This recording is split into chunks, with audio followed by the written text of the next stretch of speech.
It's coffee. It's comics. It's music. It's Nerds on Coffee. So, Austin, how does it feel having Kristen sloppy seconds? Oh, man. No, we can edit that out or not. But... Absolutely not. Hang on, I gotta get a paper towel real quick. Keep going. Oh, really? What, did you already spill? I don't know where the fuck that came from. Oh, my God. You're not a nerd on coffee. Nah. You're a nerd on mess. But yeah, so Kyle just had to jump out of the room. I don't even know how he got a paper towel that quick. Shh, don't worry about it. Impressive. I was like, that was impressive.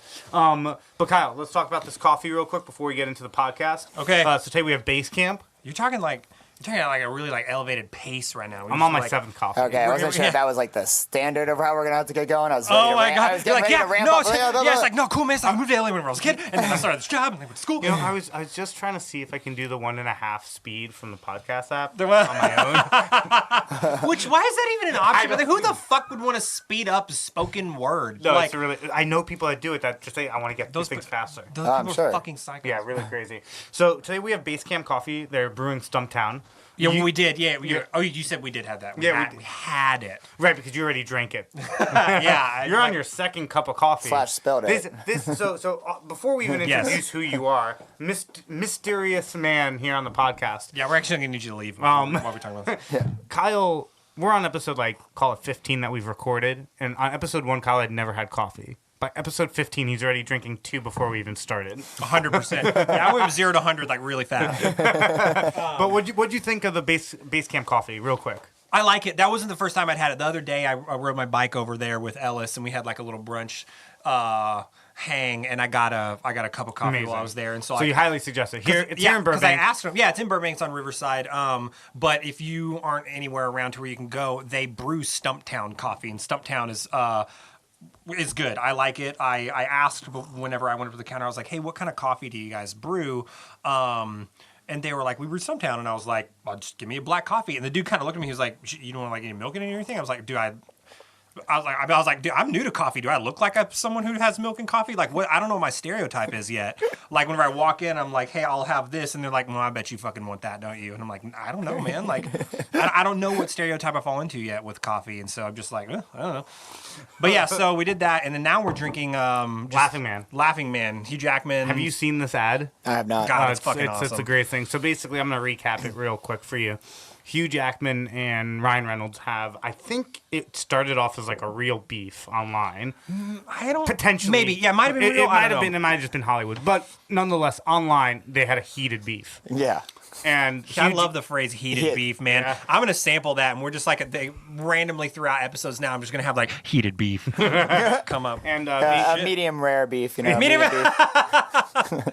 and Ryan Reynolds has a gin called Aviation Gin. Okay. And Hugh Jackman has Laughing Man coffee. Oh, I don't think I knew Aviation was Ryan Reynolds. Yeah. And the ad is just so it's basically the two of them in like a studio sitting down. They're like, so we're gonna put our beef aside, and Ryan Reynolds like, yeah. So we decide to make some ads for each other. Ryan Reynolds shows this like amazingly like perfect ad like for Hugh Jackman's Laughing Man. It's amazing. And then Hugh just goes, I'm not really ready to show mine yet. And Ryan's like, no, roll the tape. I want to see it. And they roll it, and it's like Hugh being like, Ryan Reynolds is a fucking dick. And he's like, perfect. He goes, the gin's pretty good. I'll have to try it one day, and then just dumps the entire gin out in this ad. It's so great. It's so good. And then like they cut back to them, and Hugh just goes, I thought the juice was a fake. It's so good. But all right, so now that we're like 5 minutes in, people who haven't read the description, who just blindly listen to our episodes, first off, you guys are idiots for doing that. But because I respect the shit out of that, though. Okay, fine. You know, I can respect it too. That's a mentality, one that I don't have. But we have an amazing guest today, my boy Austin Bessey, Radio Disney. I don't want to misspeak. What is your role over there? Music programming. Music programming, amazing. And so basically what that means is that he's responsible for what you hear when you listen to Radio Disney. Like, he is one of the people that is in charge of making sure that they're putting things on air that people are going to respond to, that's going to be able to do well. Right. Totally. Yeah. And you've been there for what, 3 years? 4.5. 4, wow. Yeah. Amazing. That's pretty sick. Yeah, first job out of college. And we met, a year ago probably, doing happy hour with the Cheat Codes team. No, we met at the the Cheat Codes exchange show. Oh, that's right. That was we like did meet September there. or like over the summer. And we may have actually met when Logan Henderson came in because Were I you was there there at the also? time. I I mean, don't know if yeah. I was in that day, but if I was there, I was if there. If you in the were studio. there, yeah, we would have seen. You would have met him also. Yeah. Brent was there. Logan was in like a rose jacket. Probably. Yeah, they did a bunch of. Was it a holiday thing? It was holiday themed, right? I have no idea. Yeah, I'm pretty that sure is it was. one of 500,000 promo spots Stop that fronting. Logan. You never even went on one. No, I didn't. And here we thought we were special. Well, one of one. I mean, that's why I do yeah. the podcast is so that Kyle actually remembers me. Yeah. I get short-term memory loss. Right. Who's this guy on the other line? I tried to set up my iPad and it can't fucking work. Fuck you with Tim Cook again. Fuck you, Tim Cook. Every time we Tim Apple? Yeah, every time. Tim Apple. Oh my did you god. see that? Yeah, I did. I really did. Oh my god. I wanted to throw Oh, up. there was I forget. It was definitely John Oliver. I was watching last night. Yeah. And he had the most amazing like tirade about it. He was just like, of course he would call him Tim Apple because the man wouldn't even fathom the idea that a company wasn't handed down from someone's father. You mean like he like his dad John Apple started the company? Like no. Oh man. Yeah, that was just crazy. Yeah. So before we get into like complete debauchery, tell the listeners here a little bit about like what your day to day is, what you enjoy about being in the music industry, and like how you kind of got here. Yeah. I guess kind of starting from the beginning, growing up, I always knew I wanted music. Never knew really how that played in and how that would look. So you knew it was music over entertainment? Yeah. Yeah, I knew I didn't want general entertainment.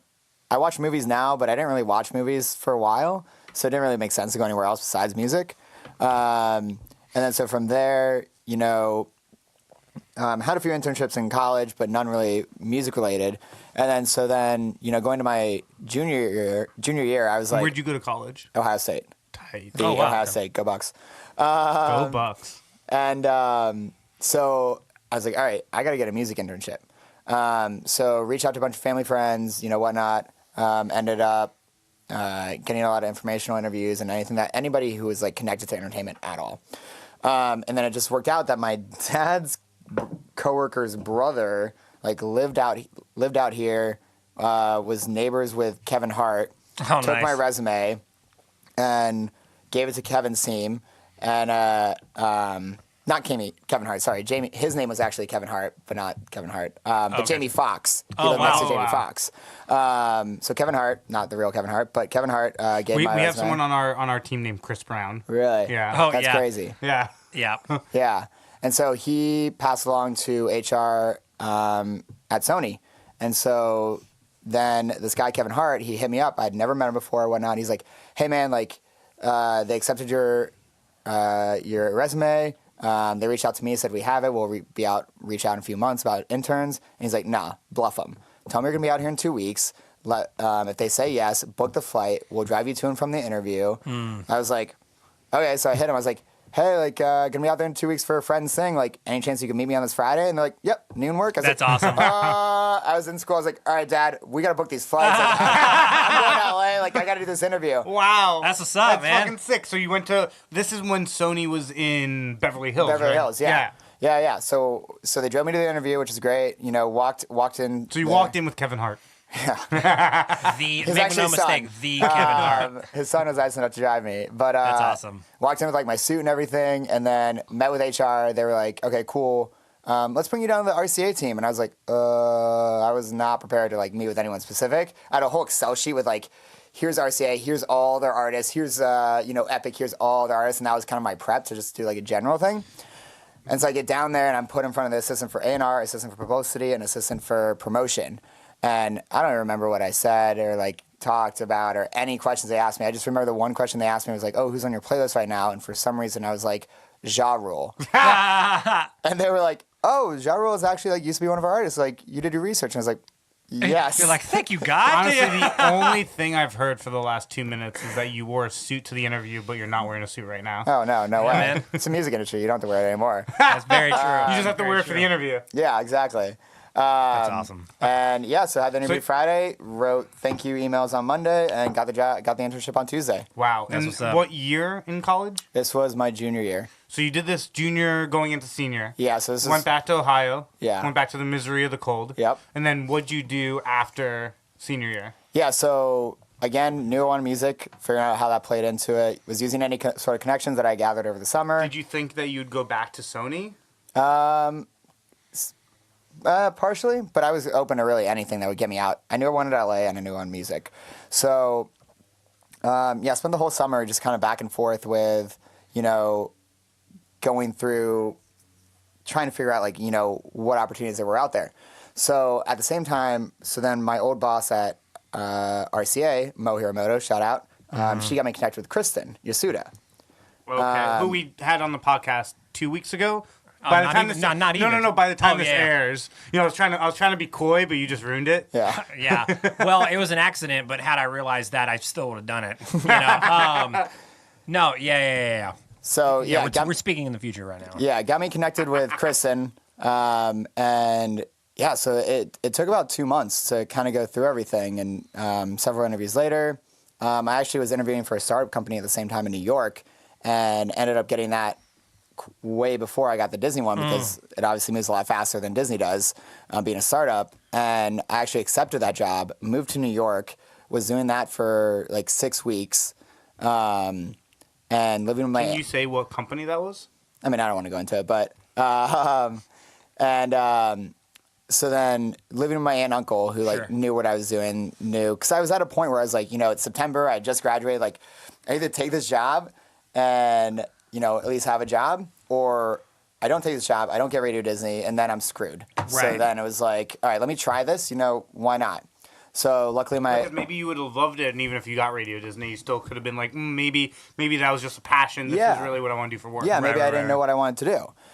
This is a little more sales based, this job, but it was for entertainment and crowdsourcing throh It was photos. AdamandEve.com, wasn't it? Yeah, it was that. All So right. No, it was Shout out. AshleyMadison.com.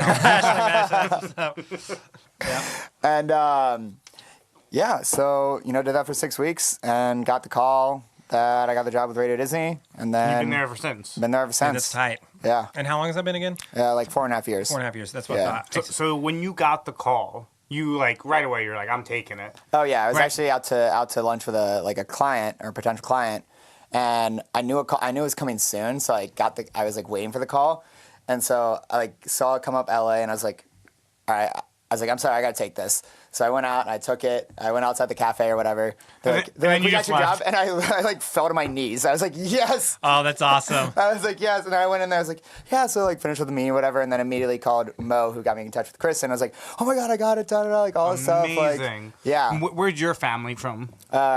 Ohio. Wow. So what was that call like when you called down? You're like, hey, I know I just signed a year lease and I'm living driving distance from you, but I'm actually gonna move to Cali. Yeah. No, they knew. They knew what I was doing. That's cool, though. And no lease signed because I was staying with my aunt and uncle, so Oh, that that's was nice. yeah.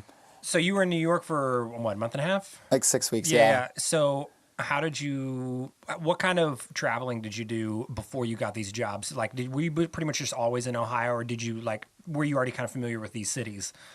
Not so much, really. Because my aunt and uncle lived there, we would visit New York every once in a while, Gotcha. but we hadn't been there in years. Okay. And then with LA, I'd never really been to LA except for we were interviews. staying there for a cruise or Oh, yeah. staying the night there super young. So pretty much up through college, it was Ohio, and then with the occasional trip. And the then, summer internship was LA based, right? Yeah, that one was, yeah. yeah. So would you think so? When you got to New York, could you have seen yourself living there long term, or you were like, "Fuck this! It's just a means What to an end"? area were you living in? No, I was living Upper West Side. Ooh, so that's like the creme de la creme. Yeah. That's my favorite. Yeah. I lived on 61st in Broadway for a lot of years. Okay. Yeah. Yeah. Where were you? Do you remember? No. Upper It was West close Side, to man. it was close to the. Natural History Museum? No. I don't know. Probably. Maybe. It was close to the Hudson River Okay. Park. Do you know roughly what street? You're probably in a Trump Tower. That's what it was, yeah.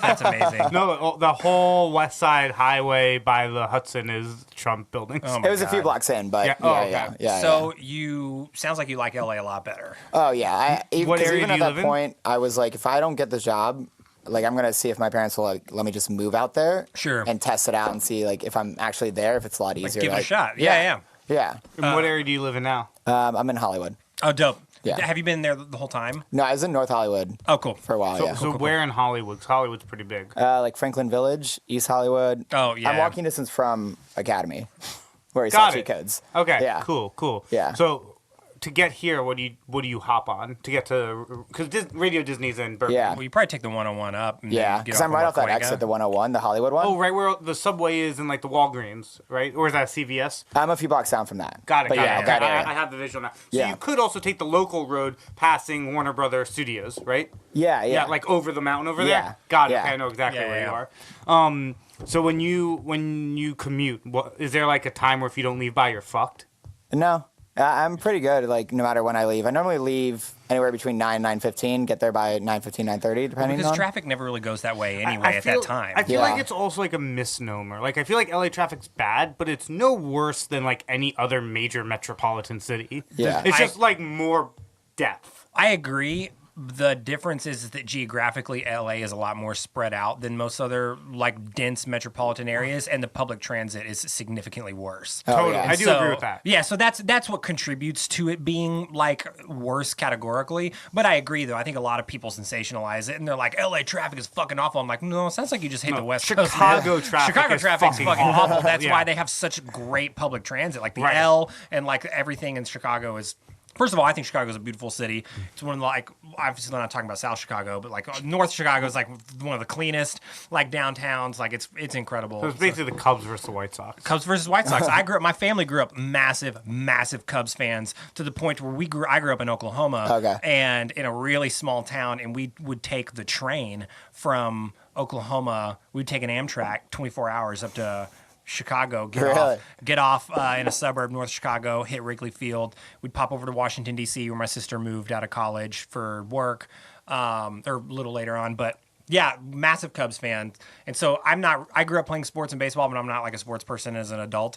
And I don't really watch games or keep up with teams, but like, Yeah. I have it rooted in me to like Hate the White Sox. To like hate the White Sox to the point whenever I fly through O'Hare, like I fly through O'Hare all the time. I always take photos and like will send it to my family of like the White Sox diner. And I'm just like, I'm really hungry, guys, but I'm just going to let you know that on principle I can't eat here. Like, I'm not going to go get that delicious pizza. I'm going to get this fucking like convenience store burrito Yeah. because on principle I'm not going to disappoint you guys. And then they're like Good slow son, clap. you know? They're like, thank you. You can stay in the family. Yeah. I grew up the opposite. I'm from Chicago. Oh, really? Oh, okay. Oh. So we have a couch sitter this episode. We have Hero Records. Danielle Kraft. Yes. Not so- related to Robert Kraft. Yeah, Even though yeah. I did ask that when we first hired her. really? Yeah, I That's- was like, you know I was what, like, that's fair. Is Robert Kraft in the family? She's like, who's that? And I like sent the article of like where he got busted for a sex ring. Oh shit! Yeah. Yeah. And then she's like, no, definitely not. so you're from Chicago. I am. So you grew up the opposite, like White Sox fan? Well, yeah, my dad has always just been a big White Sox fan, like die hard. But then my mom's side is Cubs. Gotcha. So was what I said about the city like pretty accurate? Like, Yeah. okay, cool. I just didn't want you. She's sitting like behind because like my back's to her, and so she's sitting by. She's scheming. She's like, I'm gonna fucking rail you. I'm gonna take a sword. Accurate. I grew up in the suburbs, Okay, cool. What suburb? Highland Park. Oh, cool. Like we've parked. I've been on tour buses parked in Highland Park before because it's a little easier to get. That's a in lie. now. Not Highland Park, L.A., dick. But no, but like talking about family, That's awesome. I know that you have a pretty rooted in history family vacation that Yeah. Kristen was telling me about last time. I didn't realize like this family vacation that you just came back from was not like an anomaly. It's like a yearly thing. Yeah. Which I think is so cool because I wouldn't say I come from a broken family, but I come from a divorced family. Yeah. So I've never, and my parents got divorced when I was very young. Okay. So I've never had the experience of like a full family. Let's go on an experience together. Yeah. Is it just you, or did you have siblings? I have a sister. Yeah. But like, yeah, we don't really. Does she still live in New York? Yeah, Yeah, she's yeah. in New York. Yeah, we don't really get. I mean, I love her, but like we don't really get along. Okay, yeah. And What's the age difference? 4 years. Okay. Yeah, That's but what I am That with my big, brother. Yeah.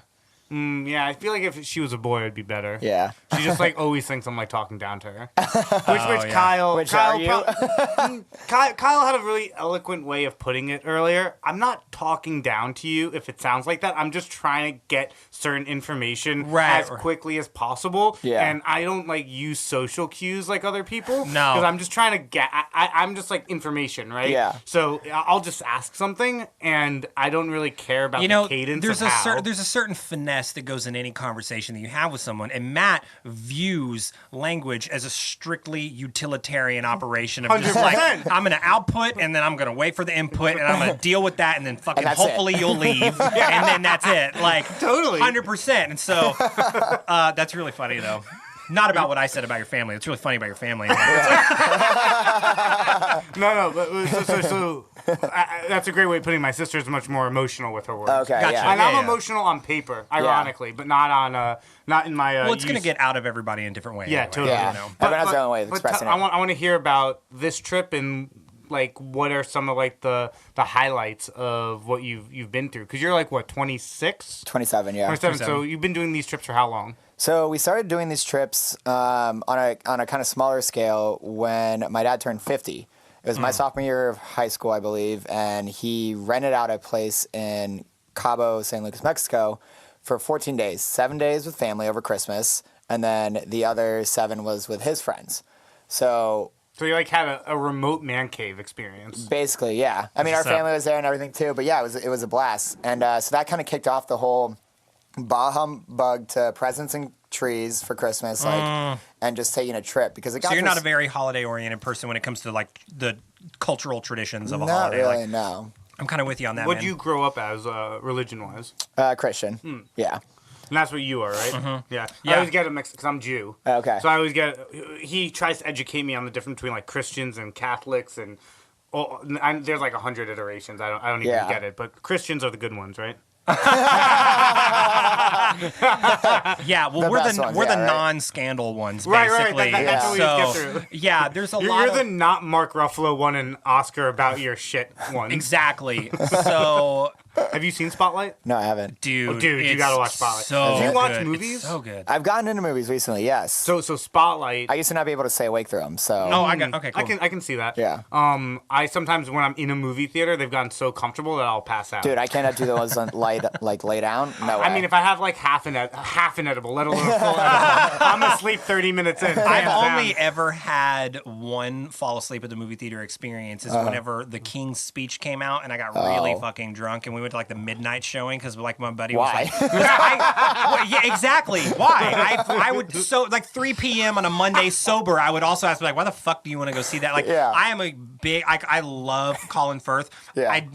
The King's Speech was not a movie for me, and I've hence like given it shots again, but it just like I don't know, for whatever reason, it's just so slow. Like I just couldn't get behind it. Anyway, I loved it. literally passed out in the theater because I was just it That's was amazing. so unengaging as a piece of art. Like I can relate to that. I've passed out during action movies. So like I'm just an asshole. yeah. But yeah. yeah, but the theaters are getting really comfortable. Yeah. And so back to the point, Spotlight is about so the Boston Globe in the 90s I think did a so. huge expose on the Catholic Church's obsession with fondling little boys. Right. As the stereotype goes. Yep. Right, but like they like outed, I think it was like 200 something. no, like no, a lot. thousands. Oh, Oh, yeah. Well, really? the Yeah. initial, Initially- the initial write up. Right, it was like 200, Yeah. and then it became thousands. They discovered that it basically kind of went all the way back to the Vatican of like Yeah. they No, like the movie's crazy. as a It's form- it's all true story also. as a form of yeah, absolutely. I mean, obviously it's a movie, and so it's a So the stylized- dramatification of the events were more dramatized, but the numbers and like the the facts. the of- facts were facts. Oh, Yeah, Okay. like the on paper numbers about how this story broke and how many like what the implications were, how many people were affected. Like those were all accurate because they pulled them. And Right. it's one of those movies where at the end they have like the text on the screen that pops up and is like, since then, blah blah blah blah blah. And so. But they discovered they basically went up to the Vatican of like their version of covering things up would whenever something. Danny, use that one right over there. Oh yeah, you can unplug either one of those bricks. Yeah, just unplug. on the desk right there. No. Shit. Oh my god. I'm sorry. What was that? Do we got to restart? No. No, I think we're good. I think we're good. Sorry, guys. No, it's good. Nothing stopped. We're fine. Sorry, Danny was like on a mission to plug in her computer charger, and she was like crawling under the desk, and we were like, "No, don't use that." And then it just was a. And then she unplugged the wrong thing. There's a lot of red tape around that area that I probably should have let you know about. You know, I should have made sure that you like could plug in like anything you needed. Yeah, this is your I should have fault. been taking care of her. No, fuck you guys. It's not my fault. Like, yeah. Why is Austin so much wider than ours? Oh, the waveform. Yeah. Because he has a different mic than we do, and so His mic is it basically just the picks best. up. It just picks up more. Well, no, it's not about better or worse. It's different. It's like. So, like, we're recording on dynamic microphones right now, and so they pretty much only pick up what's directly in front of them. Austin's recording on what is called a condenser microphone, and it picks up a bigger pattern of what's around the capsule. And so that's why I have this little Darth Vader foam helmet around it to kind of like block a little bit of our voices going at the back of the mic, so that I can like mix his, and it's a little bit more direct like ours because I don't have 3 of these SM7s. Got it. So that's basically like the difference. And so like his mic's a lot more sensitive than ours is, and so the waveform going into the software, you're going to see a lot more of the peaks of it because it's going to pick up a lot more. But then that's whenever I go in and mix, like I compress all the audio and EQ it so that it's all even, and the listener hopefully won't be able to really tell a difference. So you're a magician. No, I just spent a lot of time on YouTube. No, not There really. it I is. actually studied like audio engineering and like went and have like I do that. So basically, just like let all these little YouTube kids think that all they have to do is go on YouTube. That's all they do anyway. Well, you know what? now, YouTube, so. you know, what? YouTube University is a real thing now. I mean, like, there's a lot of amazing content that you can Learn from, supplement yeah. through YouTube. But That's at the how end of I the learned day, how to tie you still exactly. Yeah. double Windsor, The standard one. The standard one. single Windsor. Yeah, Yeah. single Windsor. Yeah, I love it. that's amazing. It's like for a dance, my dad was out of town. My mom was like, I don't know, look on YouTube. So that's how we got it to Stop. work. That's yeah. what's up. didn't- I love wow, I it. love it. And what a gangster mom who even knows. My mom would not even think Right. YouTube. That's Like she would be. My mom still has a flip phone. Yeah. I probably mess up that story, and she's like, no, I taught you. What are you talking about? Right? she's gonna listen to it. She'd be like, "This son of She's a like, bitch." I raised you better. Don't tell them I didn't tell you to tie and tie. That's amazing. It was like next you're gonna be like, I didn't tell you to wear black socks with your dress pants. That's amazing. That's so funny. Do you But what do you watch superhero movies? Have you? Yeah, Which definitely. ones? I mean, I've seen Iron Man, Cool. Batman, Captain Which America. Batmans? The Christopher Nolan Batmans? Yeah. Yeah. I should, sorry, you're not really The into Dark movies. Knight. Yeah, Christian Bale Batman's. Okay. Yeah. Did you watch Infinity War, the latest Avengers movie? I did not. Oh wow, It's really great. good. Yeah? It's really Yeah. good, yeah. Yeah, you would like it. It's like Yeah. just like objectively an amazing movie, like from the It's way, really good, Yeah, yeah. from the way it's Yeah. shot and everything. And I It's love the tight. movies where they kind of get everyone together. Yeah, Like, you it's see the everyone's- it's the one where they do that. Yeah, exactly. Yeah, it's on Netflix. If you have Okay. a Netflix Oh, account, perfect, yeah, yeah. you can go watch it. Yeah. Maybe take an edible. Yeah. Yeah, who knows? Do you eat? Can you talk about that? That's why I'm like staying kind of away from Okay, it. so Oh, yeah. These we're- are things that when we said, are there things that we I didn't shouldn't think talk about about? that. I just don't want drugs and Radio Disney and like No, coming for together. sure. Oh, Okay. 100%. No, totally. Just so you guys all know, anyone listening, I've never seen Austin ingest anything, not even alcohol. He just drinks water every time he's with me. And coffee. I'm going Yeah. crazy today with you doing guys. coffee. Coffee, yeah. Yeah, man. A lot of caffeine, that's a drug, though. Yeah. You fucking swerve off the road when you leave here, man. You're just not going to know what to do. He's like, oh my God, I'm so amped. Yeah, I love right. it. That's like 7 miles an hour to his driving. That's so great. Let's go. No, so earlier we derailed a little bit. You were talking about the family trips that you took and how you kind of not right, really a yeah. holiday We person. really, yeah. we tangent hard. We tangent hard. I've been trying to get better at taking like a mental inventory if we go down a rabbit hole, being Yeah. like, let's finish talking about this point. Because that's something that's like a pet peeve of mine whenever I'm listening to other conversations. I'm trying to get better at it, but we go off on fucking rabbit holes. Yeah. But so you would do like family vacations during the holidays, and so it didn't really instill this sense of like holiday tradition in you. It was more just Yeah. about like spending time with family. And But so- that's like that is what the holiday's for, right? Yeah. No, there's a lot of people who are like, fuck you, we're putting up lights, we're putting up trees. It's like, there better be snow, Christmas music, December 1. You know what I mean? You Like, see, I love those people just for the aesthetic of my city. But like, Yeah. I would never be oh, one no, of them. totally. Yeah, I'm not that person either. I know. We decorate inside the house, and we got Yeah. our couple little boxes that I pull down every year, but that's about it. I mean, we don't do shit outside. Yeah. I mean, I'm usually gone, but But so then like about 10 years ago, right? You guys started doing these trips. Yeah. And did they just start getting more epic every year? Kind of, yeah. And then about 3-4 years ago, shortly after I moved, like a year after I moved out here, my parents actually moved to Florida. So I don't have to go deal with cold winters in Ohio for Thanksgiving or Christmas. Because the Midwest is brutal. Brutal. Yeah. It's brutal getting in and out, right? You could get Yeah. stuck there. Yeah. Yeah. Have you been stuck ever? No, I've never been like 'Cause stuck. My buddy no. Paul, who's from Dayton, Yeah. and lives in Miami, Okay. works at Life in Color, the paint parties. Oh, sweet. Yeah, he's marketing director over there. He's hilarious. He's been stuck in Ohio from like ice storms. Oh, wow. Yeah, craziness. Yeah, no, I believe it. I don't think I've personally, I'm sure I have over the years. I mean, but you haven't Yeah. even gone back and. No, I haven't been back Dude, since. you know there's some past, like that cold spree that came a few weeks ago? Yeah. Oh, what was it called? The Winter Vortex? Winter vortex. Yeah. So Paul's dad's house froze on the inside. What? Dude. How does that even work? I have a photo. I'm gonna find it. You continue telling your story while I find the photo. Oh, my God. Where was that? You ever been like, because like I grew up in Oklahoma, and for the elevation of where we lived and the climate, sometimes we'd have like pretty brutal winters. We'd have ice storms. The Yeah. whole town would ice over. Like fucking power lines would be coming down and like trees be falling over. Like it's gotten like to that point. Yeah. Like especially whenever I was growing up. But we would get to the point to where we would all just go hole up in my grandma's house because like it would literally like people's. Oh my God. Yeah, you just Wait, showed the let me see that. picture. It just That is- froze all on the top. Holy That's shit. crazy. Yeah, that was from the polar vortex. So yeah, we would get like our driveways would get like blocked in, like some people couldn't like open doors and shit like that, and so we would just go, we basically just get food for a couple of days and just Yeah. like ride it out, and like that wasn't a regular occurrence, but definitely happened before. Did you have shit like that happen in Ohio to where like people get like you get like feet of snow and you just couldn't leave your house? Yeah, there's definitely a few times. I mean, every morning when it snowed, you're like, or they're expecting snow, you like wake up like, oh, did we get the call? Or like watching the TV Oh, as, yeah, as, yeah, it, as it's scrolling, and you're like hoping your school pops up. Oh yeah. But yeah, there was a few times where it was like, don't drive on the road at all. It's too dangerous. And then actually my senior year of college, during my last semester, that was when they actually closed classes and like canceled classes for 2 Oh, days because it wow. was so cold. That's crazy. Yeah, so I lived in a house with 4 guys, 4 girls. Any fraternity life?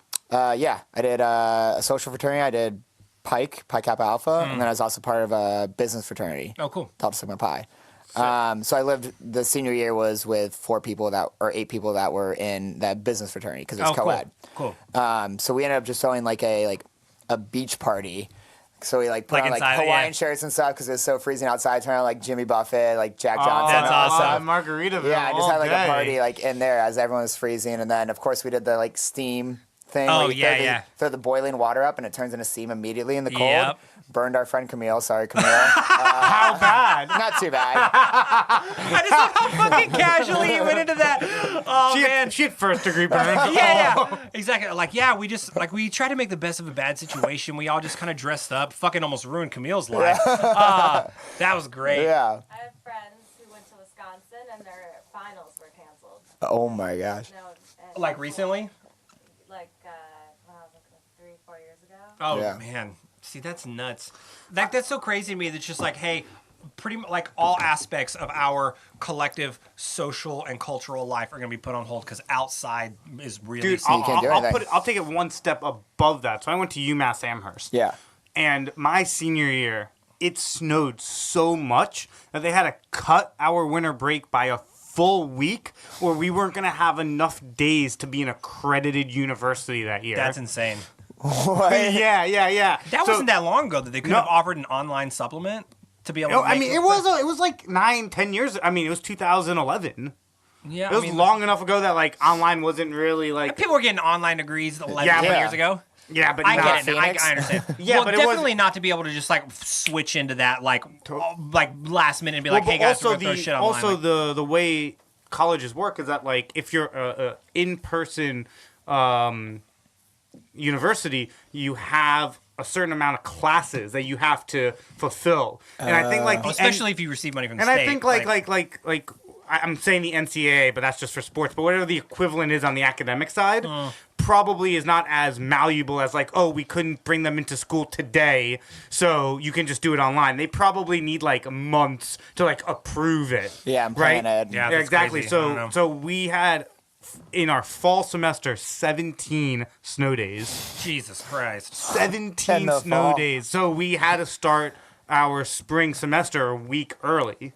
Which I'm sure everyone was just fucking bummed about. Like, Oh, you had to be Yeah, pissed. well, it was just funny because like at first everyone was like partying, right? It was just so many off sure. days, and then like we started like getting emails like, "Hey, this is what's happening because we're getting shitstorm of snow," and Oh everyone's my like, God. "Oh no, winter break." It's so funny. improvise and adapt. Yeah. You know what? That's that honestly probably is more of a realistic situation to teach you how to be an adult than anything else that like Oh, I school would teach you. You know what I I mean? I'm always just say like, that like school in America. Definitely. I don't know how it Definitely. is in other countries, but Yeah. I think school in America is less about the Obviously, if you're going to become a lawyer, a doctor, a scientist, if Right. you're going to do something that's applied mathematics, anything in which there's empirical information that you need Right. to do your job, school's very important. Exactly. But if you're going to do what we do, Yeah. what you do, Yeah. anything on the creative side, anything on the marketing side, school is less about what you learn and more about how you evolve. exactly. It's about learning like practical skills over technical information. Right. 100%. Which that's where high school fails people. Totally. Like my entire family, literally my entire family, except me, works at either for a school district or for a university or Oh, college. wow. My entire family's in the education. You didn't wanna go that Are you past the black sheep? No, yeah. You didn't want to go. Do they look at you even on like when you were on the Katy Perry tour, right, in Australia, and you're doing like big arenas, massive shows, and like something back picture, like look at me, family, and they're like, we don't care. No, it's the opposite. They're the biggest fans ever. Like they're the biggest supporters because it makes sense to them that I do what I do. They're like, Right. yeah, there's no fucking way. Right, because you would do- failed all your classes. Well, I got kicked out of high You school. literally Yeah. couldn't do it. 100%. They're like, well, you got kicked out of high school, and then when you got into college, you went to a junior college and then dropped out. So we're not surprised that you don't do any of this. Exactly. And so, Amazing. no, and so that's just kind of. So like I talked to them a lot about that, and for sure, and my sister for sure has worked a lot broader in the education industry because she was a kindergarten teacher, and then she moved to Washington, worked for the federal government. And then now she's in Houston and works in, I think, the superintendent's office for a school district. And so basically, she's seen a lot of different aspects of it. And we talk about all the time about like high school just like fucking does not even come close to preparing you for what real life is like. No, it's sometimes not even college. Not even yeah, Totally. exactly. Like Well, the high big- school barely prepares you to get into college, and then college barely prepares you for life the outside biggest- of college. the biggest- It's like there's one core problem with both high school and college, and if they fix this, everything else is easy. But the biggest issue is that there's this pressure on these kids to feel like they need to know exactly what they need to do. Dude, I've had the same by like conversation with my parents. 22. Exactly. And like if that no, that's- early, like 16, Fair 15. enough. Yeah, And way earlier. if that stigma was taken away, all the other issues in academia could be solved fairly easily. Well, you look at education through like parts of Europe, parts of Asia, like it's way different. And Yeah. so I mean education is no longer it's not goal oriented, it's task oriented. And that's a problem to me because you can't Interesting. ever focus on a big picture whenever you're a task oriented entity. Right. And so you have to be a goal oriented entity, which is why a lot of the times people compare the 40-hour work week in America and how we structure our businesses to those in Europe and overseas, and like especially Sweden and countries like that are a lot more progressive. Like you look at our work week and they're like, hey, they're literally running down a laundry list of why people in America are fucking depressed and have like all these issues and have no money and have no time and having all these other social ramifications from their work life. And then they're like, yeah, we alleviated all that because people weren't really designed to like have to subject themselves to that. And so it's like instead of working a 40+ hour work week 5 days a week, like work 4 days a week, to get off at 3 every day, get off at 4 every day. You know what I mean? Like You have work more, harder. have more time, and then don't make your job a task-oriented job. Make it a goal-oriented job, and then it teaches people to focus on a big picture, and then it allows them to take responsibility for what their role is. Well, Right. we've talked about this before in the podcast, and I'll just say it for you before you comment. Is as America, we're 3 people old, right? Because people live to 100. Right, yeah. Right? So Yeah. only within the last person have people started working 9 to 5s. Exactly. Right? Like- If you go Oh, one really? person ago, that's 100 years in the past, right? So 1919, Yeah. Yeah. there was no industrial revolution yet. So people weren't working 9 to 5s. People had tons of other jobs. Women weren't even in the workforce yet. Yeah.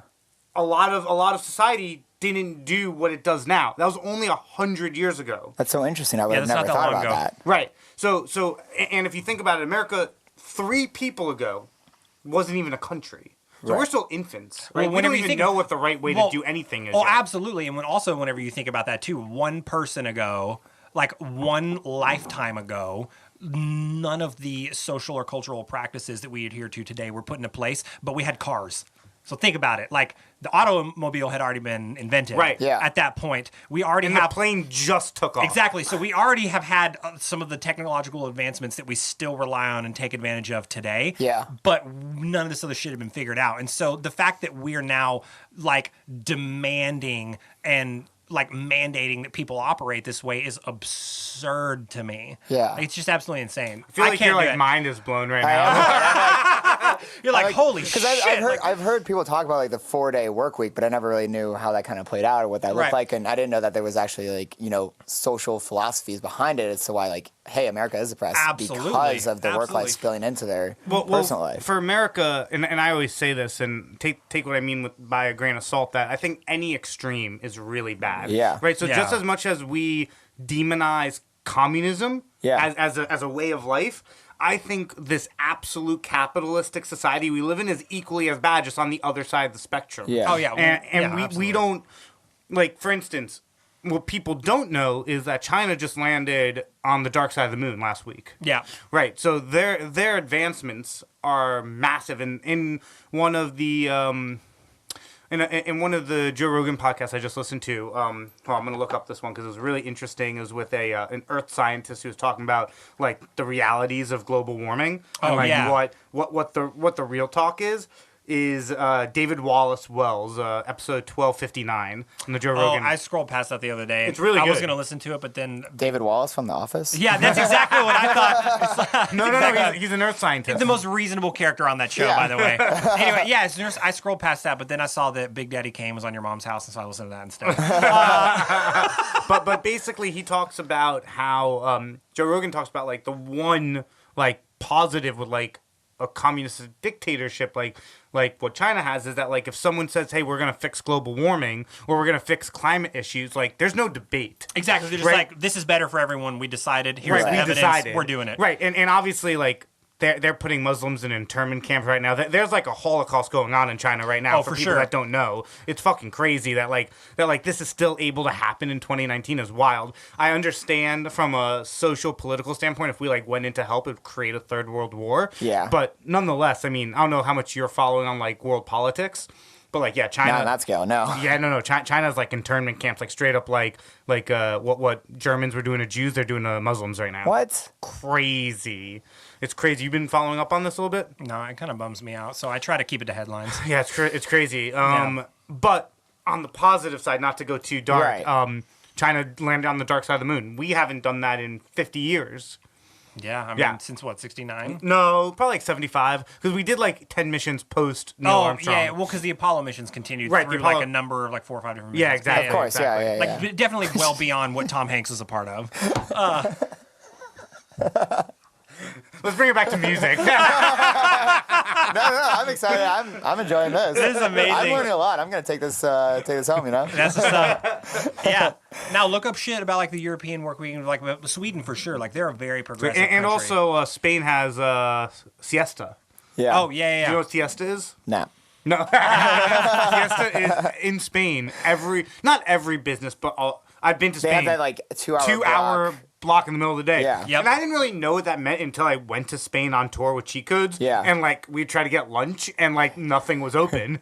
Literally nothing's open. Like Yeah. there's just like a sign that said like peace. Yeah, see It's ya. like, sorry, man, we'll see you in a bit. Yeah. Like, But it's like the difference is, and if you think about it from like a human perspective, right? In Spain, everyone's baseline is we're gonna take care of ourselves first and fuck you, right? Right. But in Yeah. America, the baseline is like, hey, we have to help each other. We have to give myself for you. But then like at a certain level, they're all doing the no, it's me, fuck you, Right. Yeah. Right? Like it's well, not it's a very even. it's a very distorted like extrapolation of that ideology and that scale. And so like what you described, it's like people in America focus on themselves the way that people in Spain and other parts of the world focus on themselves, but it's very different. Like they're approaching it from the perspective of self-care and self-well-being so that Yeah. they can be a better version of who they are to give back. And in America, it's what do I want and how can I get this to benefit me? And Right. it's different. It's very selfish. And so, And it's, I always- because we're catered to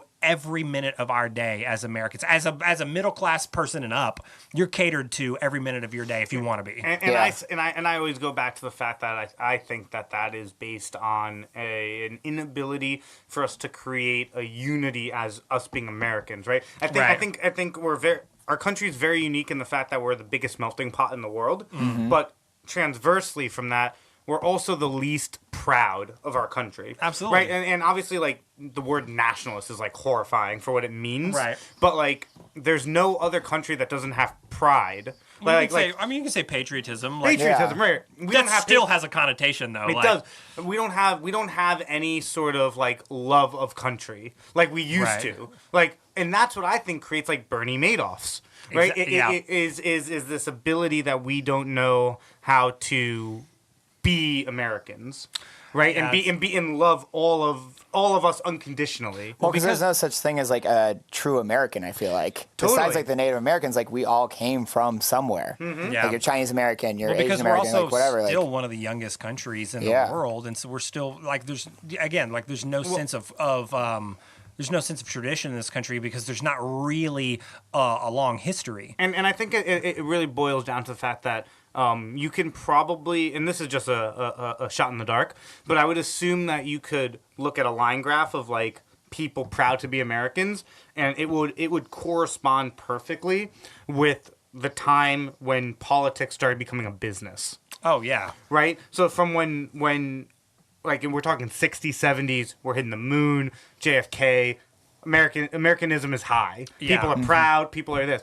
Then you start getting 80s and something called lobbyism started. Right. Right? And when politics started becoming a business, I think that is when it made a hard right and the scale went up and down as to what people cared about because they started seeing people going out for their own benefit, their own re-election, Right. rather than what is good for the country. America. Yeah, Yeah. exactly. Yeah, because there was just such a giant boom in the 50s too, coming out of the war. I mean, like, right? Like America was like super prosperous in the 50s, right? Well, well, yeah, wasn't like, it leading up to it because we were making all the materials and stuff for? Yeah, yeah, because like there was a Halliburton. huge dip, obviously, during like the world wars. But then, like, if the 50s, like industry really came around, a lot of like right. Well, do you know things the were reason booming, why like- that happened? The real reason that nobody talks about. Huh. So basically, everything you just said is 100% on par. Right. The reason that we boomed so much is because, for whatever reason, and you can get into conspiracies, black holes, whatever, about the Germans having like alien contact, but but their scientists were decades ahead of anyone else's. Absolutely. Amanda and I talked about this the other day. Yeah, decades. Like it is staggering if you look on paper what like a German scientist in the 40s knew versus anyone else. Really? So what happened was after World War II, America basically, because we led the like treaty, Yeah. grounded all scientific activity in Germany and took all their scientists and made them Americans. I don't know if you know this. Yeah, no. Right. So NASA was They created by a German. They basically recruited like top German scientists that they deemed were like, well, okay, like we believe that you didn't really get behind the Holocaust, you were just doing your but job. even so though we'll they take all you. were behind the Holocaust. Right. Yeah. Like, and so no, like they definitely. No, Amanda and I were talking about this a lot because Amanda's like as a research scientist. I mean, she had to. Well, we got into this conversation because we started talking about like procedural ethics whenever it comes into doing an experiment Yeah. or doing a study or just anything that's research based. Whenever people are involved or anything living, like there's a board that dictates like ethically what you're allowed to do or not. And we started talking about that, but then we tangented into that conversation about like America basically recruiting German scientists and be like, yep, you come work for us. You know way more than we do. And it's because you could argue that they basically had the leash taken off, and they're like, we don't give a fuck about people. Literally do whatever you want. Right. Yeah. Well, and they were also unimaginably malicious. Right. So have you heard the name Werner von Braun? So he's basically the German scientist that like created all the gas for the internment camp. Yeah. Created all the horrors, right? jeez. And Yeah. and basically American government was like, you weren't really doing this on your own free will. And he was like, sure, I wasn't doing this on my own free will. and then Definitely not. he created NASA. So America took him in, Yeah. gave him like, I don't think they gave him a new identity. I think they were pretty brass about it. They were like, yeah, he's a German. We're gonna Yeah. They left him with his name. Don't anybody ask him where he's from. He's going to build a rocket. Leave him alone. Yeah, Like, and then he built the first rocket, and he built NASA.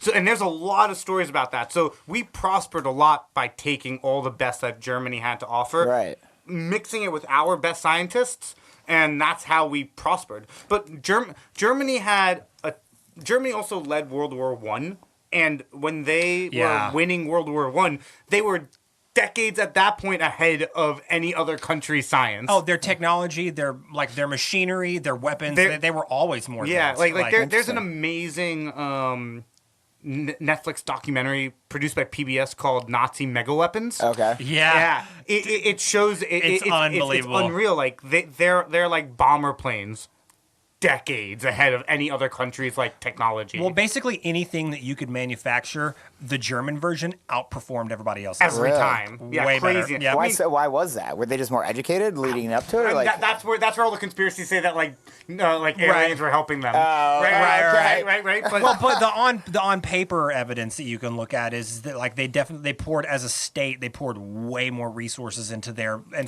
science, Yeah. into military and into research. And whenever they started becoming a world power, they were accumulating all of these other nations' resources, and they were using them and then just refunneling them back into their own science and military like programs. when they were winning World War II. yeah. A lot of people just think it was because like Hitler had this like message that everyone was just following. That's not the reality. The reality was that like the German military was better than all the other countries' militaries combined, and they were just Right. like gangsters. Yeah. Right. It was like you ever watch the movie 300? No. I told you. How have you not watched 300? We're gonna pause here. Leonidas. We're gonna pause here, guys. We'll watch 300 and then we'll pick right back up. And all right, we're back. We just watched 300. Wow, that's crazy. Yeah. Whoa. No, we didn't actually just watch 300. Because we everybody, do pause but we and do do that that all the exact time. thing. If someone brings up like a video clip and like you've never seen Like a that, 5-minute video we'll clip, we'll pause pause. and we'll Okay. watch it, and then I'll just cut it out. But no, you should watch it. It's amazing. Yeah, it's like yeah. It's are so you dope. into It's a Zack Snyder film. It's really good. Yeah. Like, Were you ever into what's his name? The actor. oh, Gerard Butler. Yeah. Do you like him as an actor? Yeah, it's cool. Yeah. I mean, this is the movie that made him Gerard Butler. Right. Okay. Yeah, Yeah. it's really great. Yeah. First Man. movie I ever smoked weed watching. Really? Yeah. Period. Oh, we talked about How that. did that make that movie experience I mean, it different made for it you? the craziest movie I ever watched. There's like, what's going on? Yeah. Dude, How do I I mean, get you have to- abs? I don't know. Well, because there's if also you a- watch the movie Yeah. like knowing that's the lens I watched. Yeah. Like, dude, these guys are like barbarians holding swords, and like there's like a small group of 300 going against like thousands, Right. And they're just like bulldozing through them, and in my head I'm like, what the fuck is Right. How are they happening? doing this? They're Yeah. the most elite warriors at that point, Yeah. like in the world. They And were the- German for the time. Yeah, exactly. They're Exactly. pre-Germans, and so The Kree Germans, the Cree Germans. So basically, the accuser Germans. they were.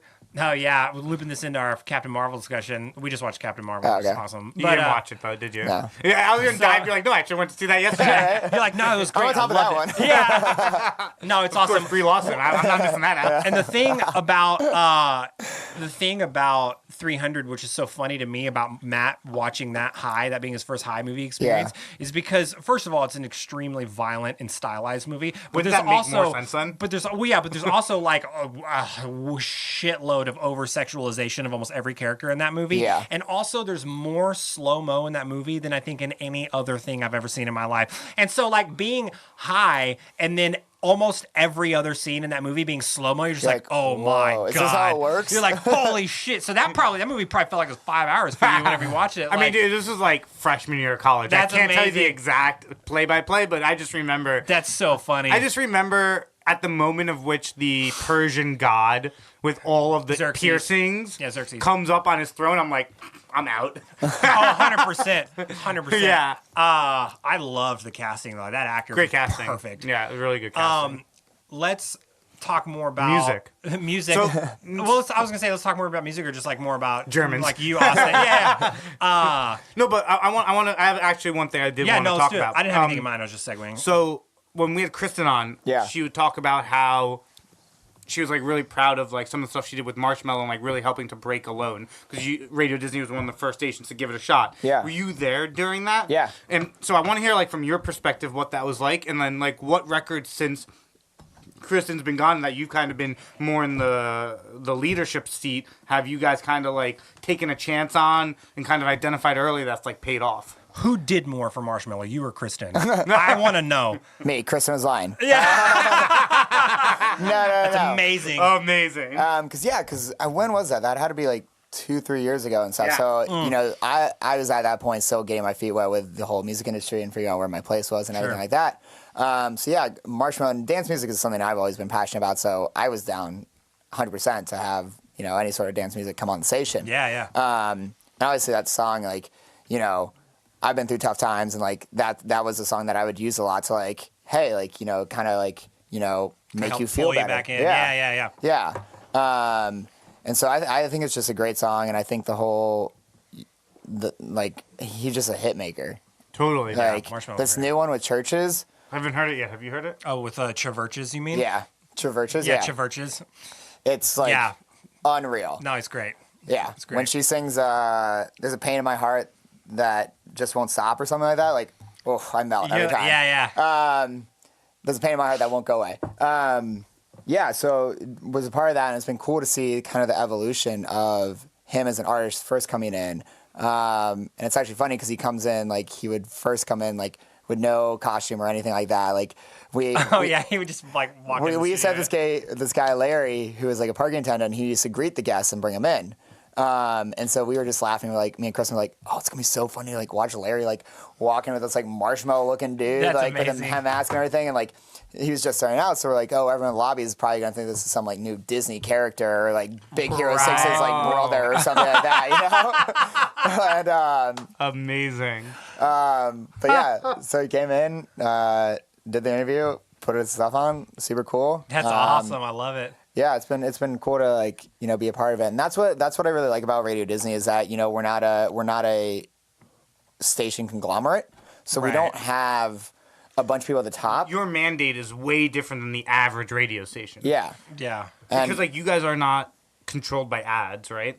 no, Right. Which is like very like for people listening that don't necessarily know the inner workings of music or radio, ads and advertisers are just as big of a proponent on radio as they are for TV or film. Yeah. It's what helps it. But since you guys are a property of Disney, I think your mandates are a little different. yeah. So we don't really run any ad spots or anything, and there isn't a ton of paid media behind it at all. In that sense, in the promo sense. Obviously, there's synergy stuff like Captain Marvel. You know, Totally. promos would be on air, like, hey, the movie's coming out. Sure, and, you know, sure, we sure. do interviews and stuff, synergy stuff. But yeah, it's not ad driven.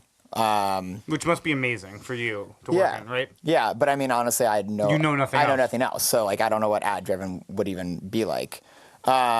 But for us, we're not we have such flexibility on our playlist that, you know, we play like 55 currents or so, which is a lot more than a lot of stations. Yeah. Right. What is that for people that don't know what this means? Can you kind of give a little breakdown of what a current is? Yeah, so in radio, you have your currents and your recurrents and like your gold recurrents or whatever.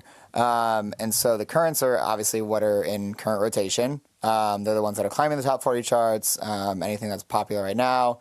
Or for us, we don't keep songs on much longer than 3 months, except for like obviously for being good partners with labels and stuff. Sure. To help them get their song up the chart. But for us, so the turnover is pretty quick for us. So we're trying. Our whole philosophy is we want to get like new music and new artists in Right. front of these people at a consistent rate, because especially with our audience being kids, the burn rate is so quick. Oh yeah, for That, sure. like- Well, because you're competing with other content. Like you're not competing with other radio. You're competing with the attention span that's being cultivated through YouTube and Instagram Yeah. and Facebook, and so like that's your main competition Yeah. as a content provider. And I think that's another thing that people don't really realize. I mean, how do you feel that has affected like your weekly spin rate? Because you said you have about a 3-month cap. Yeah. On a current, like, what would you say is like your average spin rate for like a top 40 song that's doing well in this charting? I mean, like, how many spins are you throwing out a week on any given song? It depends. So we have different rotations. We have our power rotation, which is our heaviest spun, and then you have your sub power, medium rotations, and then we have like a light new music rotation. And then you also do like a mailbag thing, right? Yeah, so we'll pick a song each week to go into our music mailbag. We leave it up to the listeners to pick it or kick it, is what we'd say. Right. So Oh, cool. Logan's got that. So Logan got that, got picked, so he went Dope. to Yeah, rotation. yeah, that's right. Yeah. It's surprising because some songs like you would think would do like pretty well, like don't always react as well, and you're like, I wonder why. Yeah. And Do you ever deep dive into it, or do you just kind of say like it's the biz and move on, or do you like not procrastinate, but do you like analyze something so deeply to try to figure out why that happens? I mean, I think we don't really analyze too hard. I think the biggest factor is whether the artist shares our posts or if they have an organic post. Because I'll send it to the teams, the management teams or labels or whatever, to be like, hey, like Songs of Music Mailbag, here's what it is, here's the run dates, here's where voting happens, here's a sample social copy. Gotcha. If you guys, and I'll put a note, be like, hey, just a heads up, like, we see a much greater trend, and we actually use those results and the strength of the results.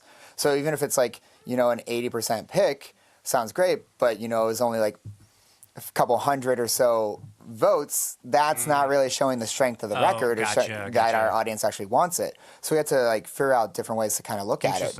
So what would like an example of like a power spin be? Like what, like 50 spins a week or something like that? Or No, so power spin for us, we have about 14 songs that sit in that rotation. Okay. And so they get about like 85 a week. Wow, that's a lot. Yeah, but That's not a good but not even amount. as lot as like I think Kiss and stuff, they'll do like upwards of like 100, 110 for their powers. Right. Wow. Oh, that's crazy. Yeah.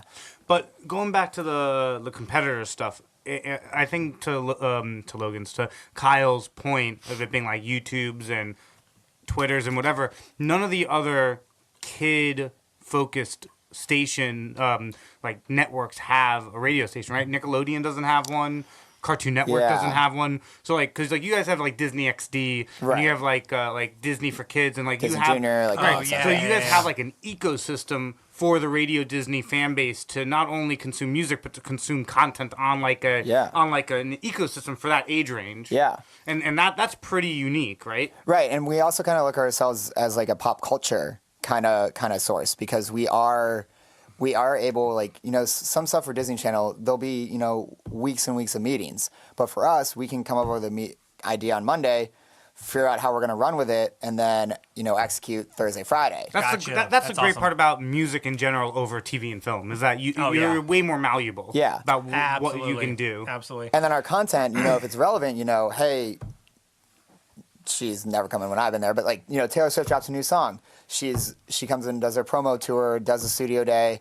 We're able to get that content on air pretty much immediately. Totally. And get that song going and get like all the hype and the buzz around it. That's really cool. Which, a lot of people in a lot of other divisions, especially with Disney, aren't as flexible with that and have to go jump through a lot more hurdles. We're going to have to bring you back on sometime in the fall after Disney Plus launches, Yeah. because I know you guys are pretty tight-lipped on it now, but I'm so curious how Because that's what they're audio basically is gonna pulling from Netflix. Netflix. So and doing what's Disney. public Or wait, right what's now? Disney Plus? So I'll talk about it just to make sure you don't say anything that's not out. But what I've read about is that Disney Plus is going to be their Netflix, That's pulling right. all of Lucasfilms, Marvel, Illumination, Pixar, and Disney classics Like that's onto all. its They're own all platform. pulling that from Netflix, Right. and then So it's all going to be its own streaming platform. Yeah. So I'm curious how audio is going to play in, because you would have to assume that there's going to be some sort of. Oh, you think they're going to start to compete with like Spotify and I things mean, like that? Like maybe not compete, but why wouldn't you have it at least as a try and go after that option. market. as an Yeah, option? yeah, yeah. Right. Right. I wouldn't even say it's a competition there, right? But if you could have. So like iHeart has an app, right, for Right. iHeartRadio. Yeah, Why wouldn't Disney Plus have like a Disney Radio option built into it? Maybe not. I don't know what's even in the pipe or anything. Sure, but yeah. I feel like that's something that could be fascinating. Yeah. That could just be really interesting. I mean, there's definitely a lot of potential for that platform. I'm Di- sure Di- whatever Disney, we're talking about Disney's right the umbrella corporation, right? Yeah, If you think about absolutely, it, yeah. they built an amazing brand, then they just bought the coolest brands around Yeah. it, now. Exactly. right? Yeah. So I mean, Disney, a lot of people don't realize, is probably from a not from a person standpoint, but from like a what's the word I'm trying to think of? But from like a market share standpoint, it's probably like the biggest company out there, right? Oh, it's by far the biggest right, entertainment like company. more than Universal now at this point. I would think so, especially with this Fox. Right, the Coming Fox, in. yeah. So Like- it's not Fox Yeah. it's just 20th Century Fox. Yeah, yeah, right, it's just certain yeah. Fox aspects. Right, which is basically just like Kevin Feige going to whoever your CEO is, because I don't know his name, and basically says, "I need X-Men." Yeah. Right. Yeah. That's basically. I what need it was. X-Men, and please stop fucking running Fantastic Four into the ground. Like, that was probably how that conversation went. That's how I believe We it. can work better together. That's how I as competitors. fantasize that Yeah. conversation went. Is that like he was like saving X-Men and then reprimanding for Fantastic Four. So like an angry parent, like my 18-year-old's already in jail, but you're not gonna fuck my 15-year-old up. Like that's exactly what that's like to me. I hope anyway. It's amazing. We'll find the leak tapes later. It's great. But I mean, I guess like we're gonna. I know. So I know you said that you guys run some Captain Marvel ads, or you have. Yeah. And we talked about this on our Captain Marvel recap. By the way, did you edit that yet, No, I haven't. Mr. Perrin? That needs to like go up tomorrow. It was a day ago. I'll get it to Joyce. so lazy. Yeah, yeah. I mean, I had like a 2.5 hour gap this afternoon. I just like I planned to do nothing. It was great. The best. I didn't even go to the gym today. I was gonna go. Really? I was gonna supplement and go on a bike ride. Didn't do that. I actually drove by the Blink today. I now know your route. Yeah. Yeah. Well, the wind started blowing a little harder than I wanted it to, and I didn't want to be in it. But so on our recap, we talked about for people that are like super nerdy, super into the Marvel MCU. There's a lot of like chatter of like how relevant Captain Marvel was gonna be in Endgame, the new Avengers movie. Okay. And there's like an end credit scene in Captain Marvel, which made it very apparent that she's a very important role in the movie. Okay. And huge role, the biggest role. Right. So my nice.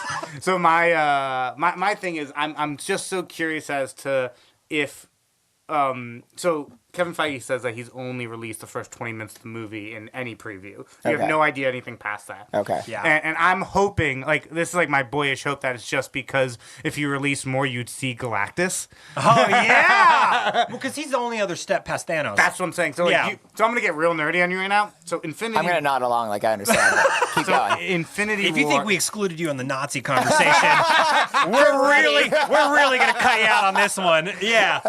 So the Marvel MCU, like, spent 10 years building up to this character named Thanos. Okay. Right? Who's, like, this titan, godlike figure who... Well, he's literally a Titan because Yeah, he's from the planet Titan. Okay. So he, as a and- race, he's a Titan. And but he's also, like, a god. Okay. And his... Figuratively and literally. Right, and he, small G, though.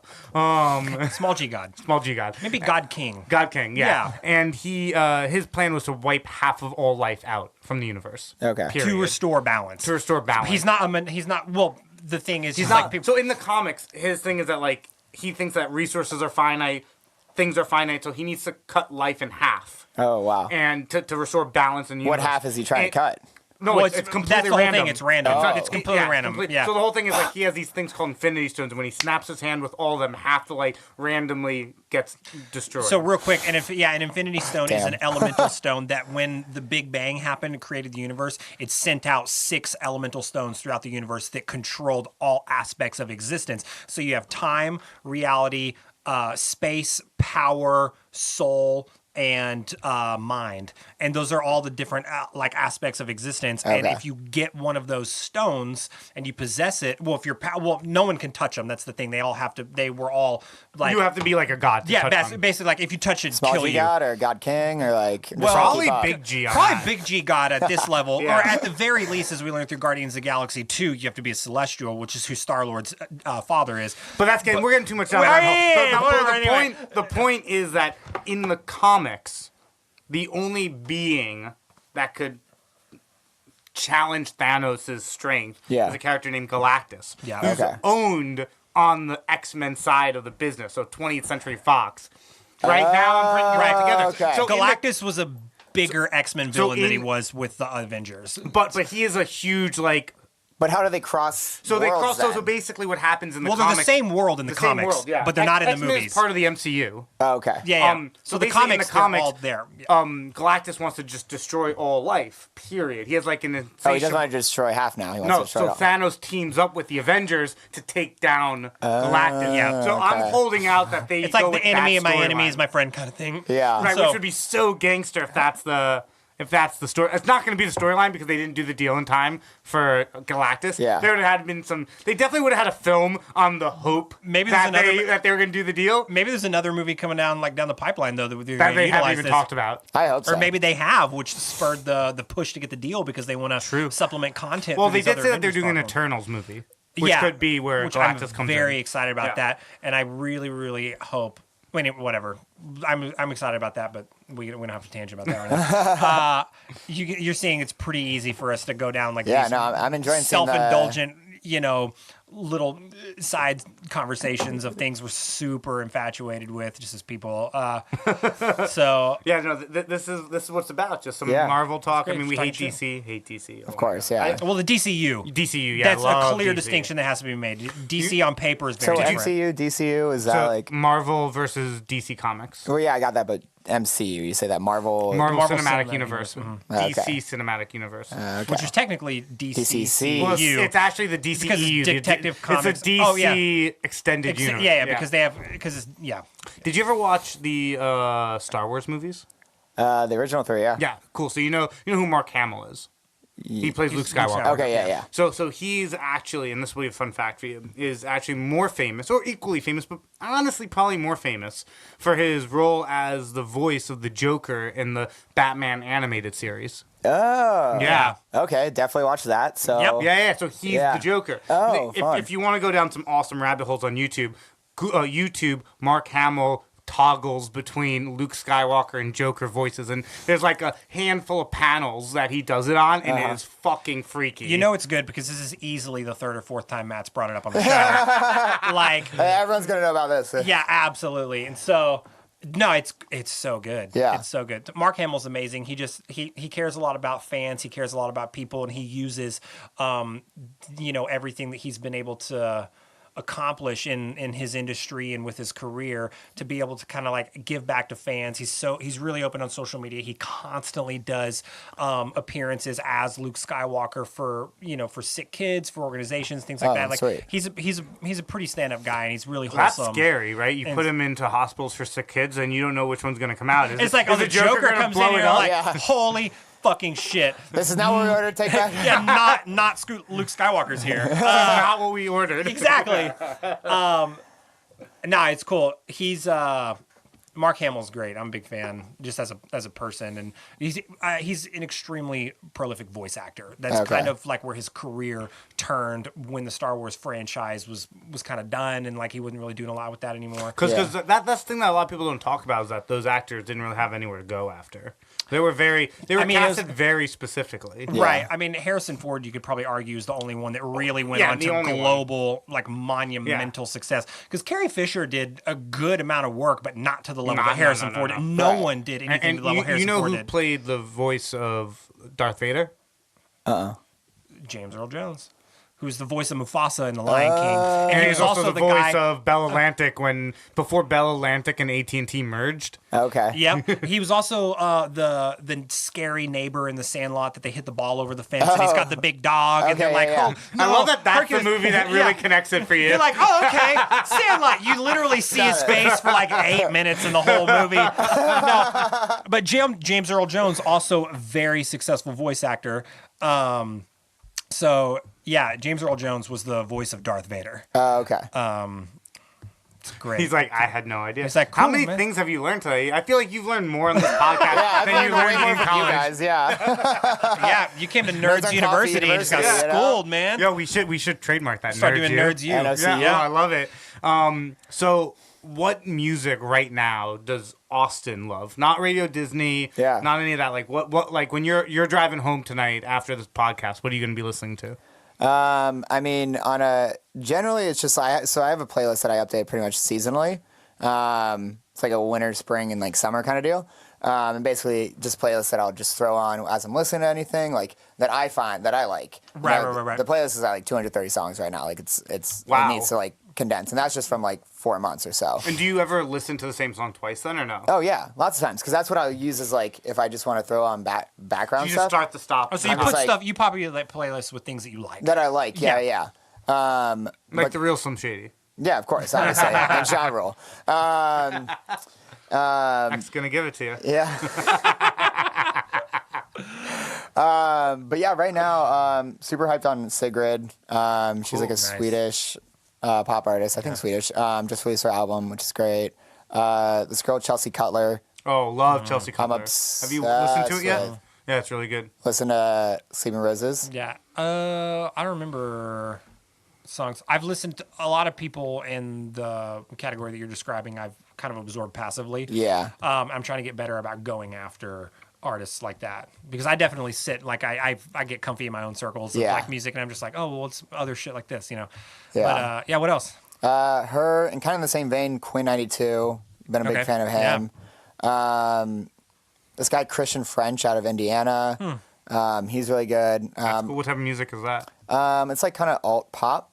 A Do you little think he's gonna play at synthie-based. Little Five or Big Five, whatever it's called this year? No, probably not. Do you know Not what that big. is? Yeah, yeah. Did you go? No, I wish. I want to be in that snake pit. Yo, that's crazy. That's what's up. Yeah, no, he's great. He actually opened for Chelsea on their last tour. Oh, cool. And he's opening for Queen on this upcoming tour. But he's actually, even before that, like one of the, because I also run my own music blog. And he was Oh, one what's of it called? Plug it. TooGoodMusic.com. To the number or the letter? T-O-O. Letters. Yeah. Oh, too good. Yeah. Like, too. It's too And good. the tagline is music as good as the name. Oh, that's what's up. Yeah. That's perfect. We're definitely gonna throw out the link, but again, plug it. It's Yeah, www.toogoodmusic.com. TooGoodMusic.com. TOO. Good T-O-O. music. TOOGoodmusic.com. It's a music blog.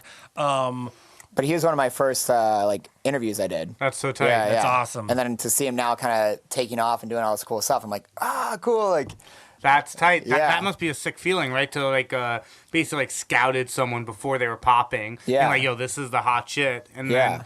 then getting it and seeing it now. I think that's something really cool that like we can correlate to Kristen's interview, and that I'm seeing as a trend with everyone coming in is that like I feel like there's a stigma, whether it's inside the industry or outside, that like people working in it are not always fans, but maybe opportunistic people. Yeah. And the reality is that most people that work in entertainment in general have just had a deep passion for it, and through one way or another found a position Yeah. that really suited that love. yeah. for sure. And I think also with the music industry is that everyone got there because of someone else. Yeah, so like, absolutely. You get those people that get high up, they forget that, and they're just like, fuck you, like, I'm top dog, like, I'm not gonna help these little people. Exactly. But then you get the people that like, for me, like, as I go through my career, like, I'm always down to like take calls and stuff from people from my old like business fraternity or even social fraternity and stuff, like, who hit me up like, hey, like, this person really wants to do music. You're the only person I know that does it. Like, would you Right. talk with them? Like, hell yeah. Like, I'm because Mo and Kristen took a chance on me. Like, Yeah. I'm for sure gonna try and at least talk to anyone. And we need more people like that in the industry. Yeah. for Absolutely. And dude. it's not, most of it's not even for any sort of gain to be like, because we don't really They're have any paying it jobs. forward. They're just Yep. like, no, for them, like, they're not just like hitting me up like, hey, like, I want a job and stuff. They're actually like curious and passionate and stuff, that they're actually like, yeah. like they actually want to talk instead of just like, hey, give me a job. Because you can also tell whenever like somebody hits you up, and if they're just trying to like use their relationship with you for a personal gain, or if they're like actually wanting to like use you as a resource because they care a lot and they want to like include you into helping them. And so it's all about how they approach you, man. It's like I get hit up by guys for with touring and sessions like all the time. Yeah. Same thing. If any of you are listening, go fuck yourself. there's your cue. I'm just kidding. You're all great.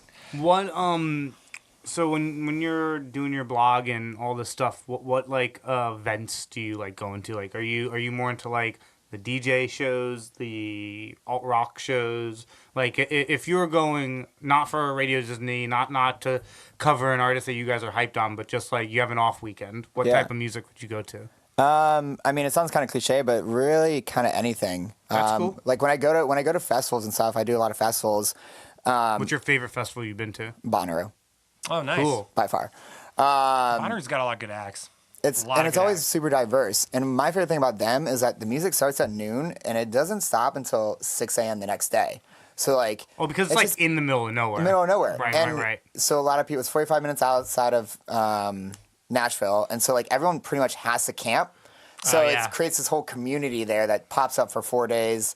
Everyone just kind of living it, and you can't really escape. It's not like Coachella where you're like, yeah, some people camp, but a lot of people go to Palm Springs and like Totally. take a shower yeah. and stuff. Like you're in it.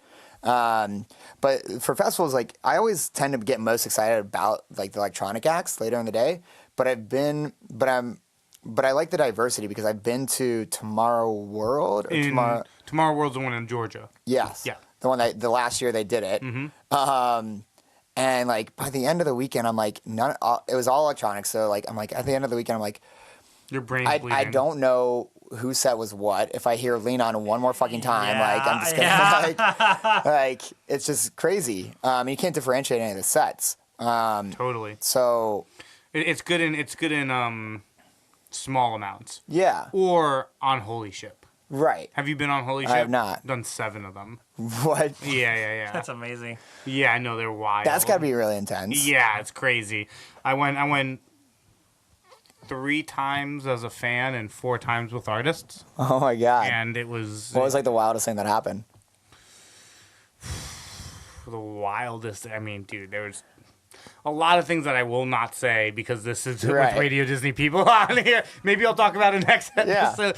But Carry my question over to the next one. But I mean, to me, one of the coolest things was how the music basically went 24/7, and you'd be on a cruise ship hearing like techno at 4 a.m. to the sunrise. So it wasn't necessarily the craziest thing. But, Yeah. like that was like the coolest thing. Right. You're not Right. really going to get that experience anywhere And else. then like something that's like a little controversial, but I think interesting to say, and I want to say it here, is because you're on a cruise ship, and because there is no out, right? Yeah. The You're on there. mandate from the health and medical and the bouncers and everything is not like confiscate everything that's paraphernalia. It's like, hey, just like don't die and Don't be dumb. Don't be dumb. Don't do things that will like jeopardize your life here because we don't have a medic. Like we have a medic, but we don't have like a hospital. Yeah. And Right. honestly, it is the craziest festival I've ever been to, and easily the most controlled with people's like intents. Really? Yeah. Oh. Yeah. So like, I mean, I don't want to say festivals that are like a disaster because those promoters will come after me. Yeah. For saying those. But I've been to festivals where people get fucked up. Yeah. And like Yeah. it is a disaster. Yeah. And like I've seen people die.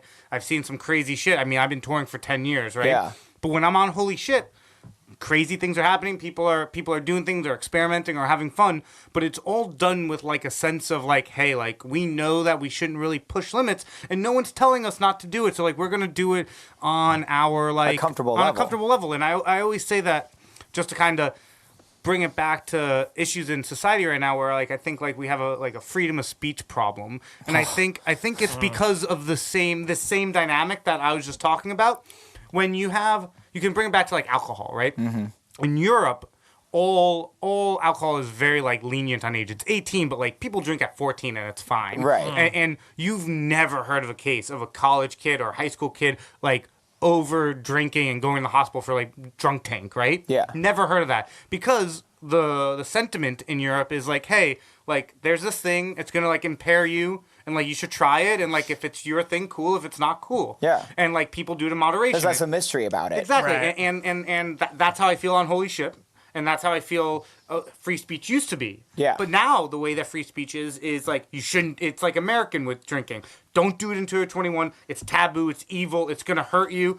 And inherently, a human, not even a teen, just a human's gonna be like, you don't tell me what to do. Yeah. Exactly. I'm going to do it. Right. And I'm gonna do it. And then that's why you have these kids that are like dying of alcohol poisoning, going to the drunk tank, getting IVs in them because they drank too much. And it's just because people are not being educated in the Yeah. correct way of what it is. It's not like our alcohol is any different than anywhere else in the world. We just position it in a way that makes people want to say "fuck you." Right. They make it curious, and then I feel like, especially nowadays with kids growing up, like I would hate to grow up being a kid right now. Like with social media and stuff, absolutely, like I would you see too. your friends like on Snapchat or Instagram, like drinking and stuff, and you're like, oh, cool, that's what I need to be doing, and you know, I need to do that, and so There's then you just do so it, much and more you're social pressure. It's ridiculous. People are so mean on social media. Oh yeah. How old are you? 25.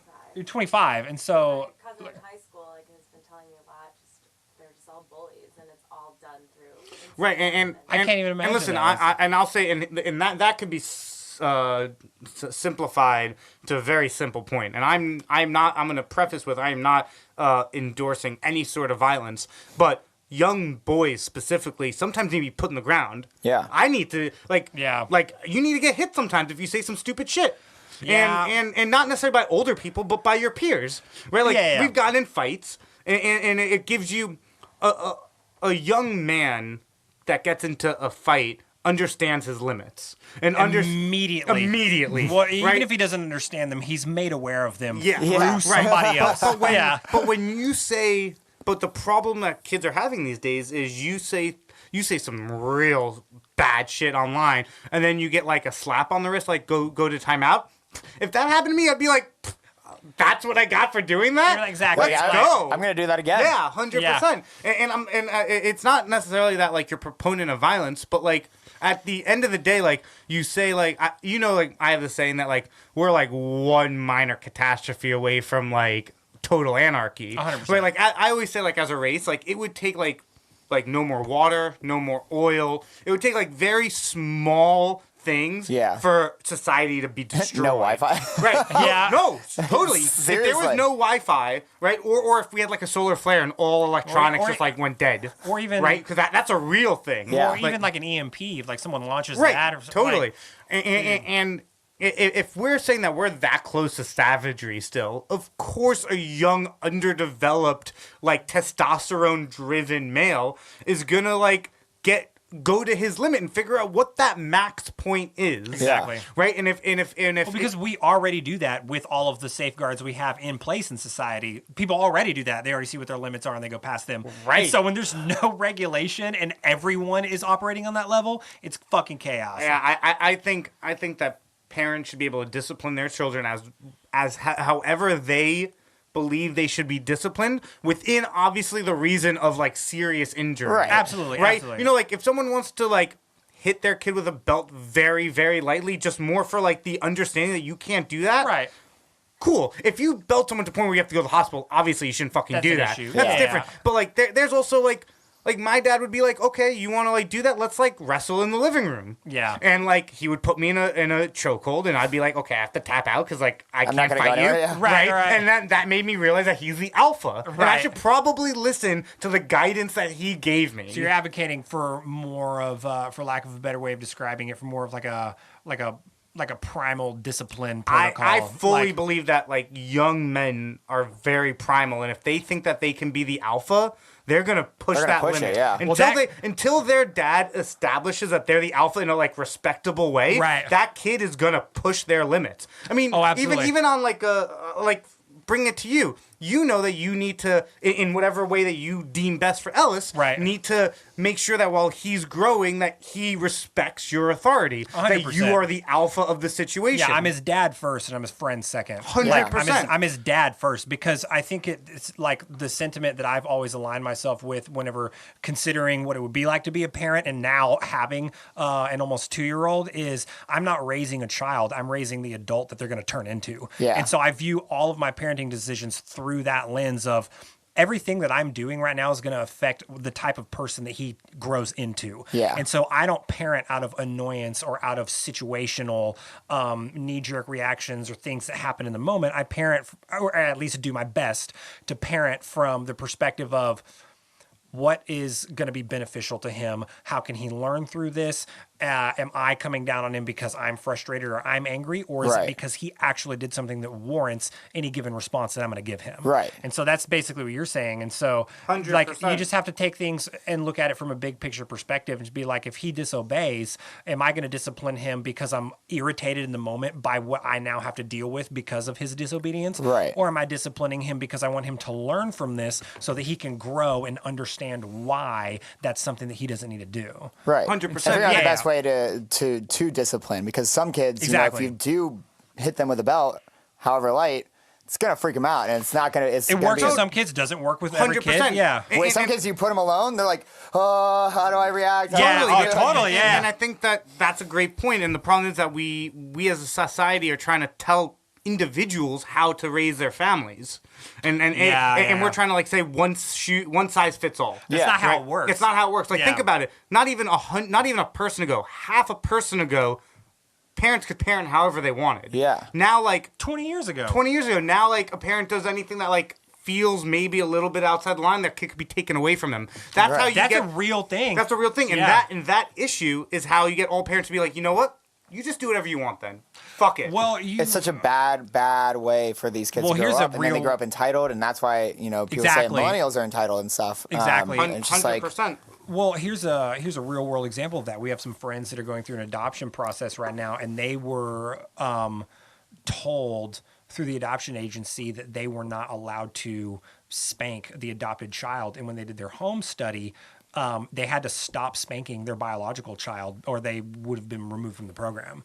And so, like, they have certain rules. This was a specific adoption agency I Right. went to. And like, obviously, I'm not going to name any names. I'm not going yeah. to throw any organizations out there. I'm not going to do anything, whatever. But like, they were like, they basically, like, in certain situations, like, they would spank their son Right. because they, they were both raised in, conservative cultures that, like, that's how you discipline, and they obviously would do it within reason, and they wouldn't, I don't think that they would go hard or anything like that, but they did it as an example It's to show him, symbolic like, at the end there's of the there's a consequence here, and that's one of the ways that they chose to enforce consequences. But literally, they had to stop doing that because they're like, if you spank your child, like, we're not going to put you through this adoption process. And so, to your point, you now have an organization telling someone how they're allowed to parent because that organization believes that it's wrong through whatever evidence they've chosen to compile and use Yeah. to support their own point.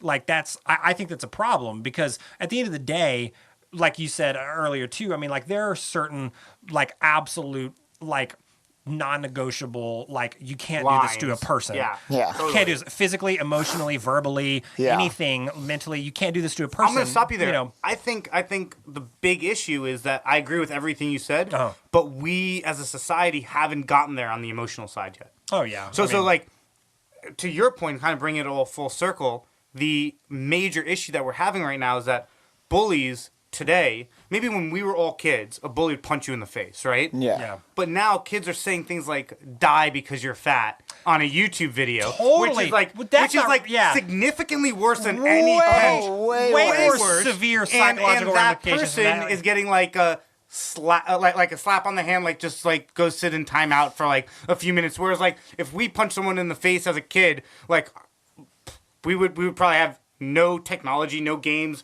no friends for like months. You'd be Yeah. like, Oh, you'd yeah. be like, you're in your room forever for doing that. Well, and there's also school disciplines for that too. Because like, I got into Right. a fight whenever I was in like the 6th grade. Like, I got into a full on fist fight same. in sixth grade. Like I had home disciplines, I had school disciplines. It was a big deal. It was like everyone fucking got involved, and they were like, not doing you anything. can't do this. Well, like because here's the thing, if you think about it, there's no difference between parents right now and parents from the first parents in whatever civilized Western culture in Europe 400 years ago, because right now what people are dealing with online is less than 10 years old.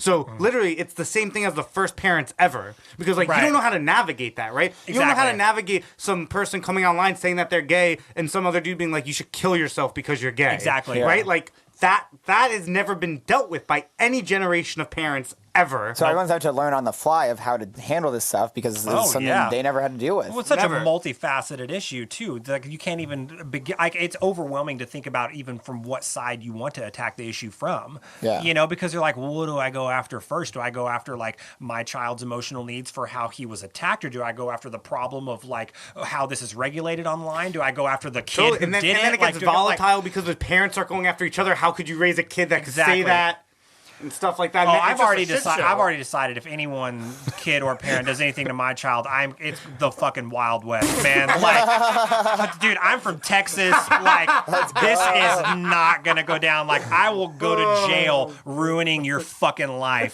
for saying something to my child. Like, it's gonna happen. So, but that's like that primal instinct kicks in. It's like you. But Kyle's Kyle's that dude that like come over ready for a war. Yeah.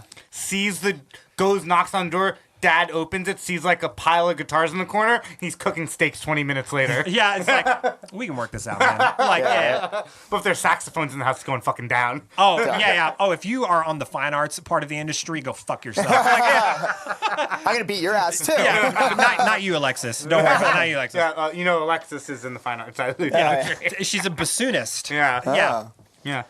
But kind of to that point is that something I always thought that my parents did really well is that they would, if you were doing something wrong, they would like explain it out to you why you were doing it wrong. And if you wanted a counter argument, like then they gave you the platform to be like, so if you don't think That's it's wrong, amazing. like feel free to Yep. kind of give us the feedback, or like if they say no to us, like we can come back to them and be like, hey, here's why I want to do this or why I should do this or whatnot. Yeah. And that was at like what age? Like Growing up. so like Yeah. 11 Just and even on? from your earliest memories, you just always from kind my of. earliest memories, like Yeah. even from when I was like, I'd just take the dirt from the plant and just like throw it on the ground, Yep. Like they'd be like, Why are you they'd doing explain that? to me like why are you doing that? I literally Explain to you watched why my you son don't do that like 3 days ago. Yeah. And did Yeah. you just look at it and say, you're killing the planet? I was like, this is how you do it, man. They got cup it and then scoop it out. Like, You're yeah. all wrong. System's wrong. Here, let me give you a little shovel. Come on, man. Yeah, dude, I that's think awesome. it's a different mentality of growing up and stuff, and not so much like you're scared you're gonna get beat.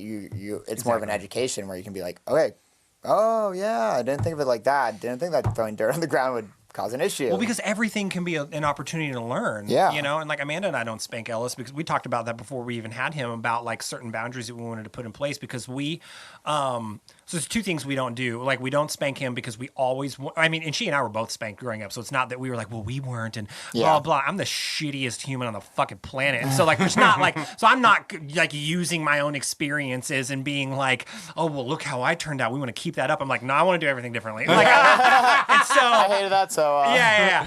No, my parents don't listen to this podcast, so it doesn't matter. I don't have to apologize anyway. But no, Allison and Wayne did their best. My brother and sister are way better than I am. I'm the youngest, and so So they just phoned it in. You're saying? For so you? totally. Well, with this big age gap too. Like my brother is 6 years older than I am. My sister's 10 years older than I am. You were a mistake. They were probably, yeah, probably. sheep and Well, the but not mistake, wow. whenever. So like, I think that your mind goes to like when like my parents find out they're pregnant with me, they're like, oh shit. I think it was probably like 4 or 5 years in that they're like, yeah, he's a shit. mistake. Like, yeah, it was delayed. yeah. No, so I just want to know like the history. Like if like there's like a big family vacation, then 9 months later you were born.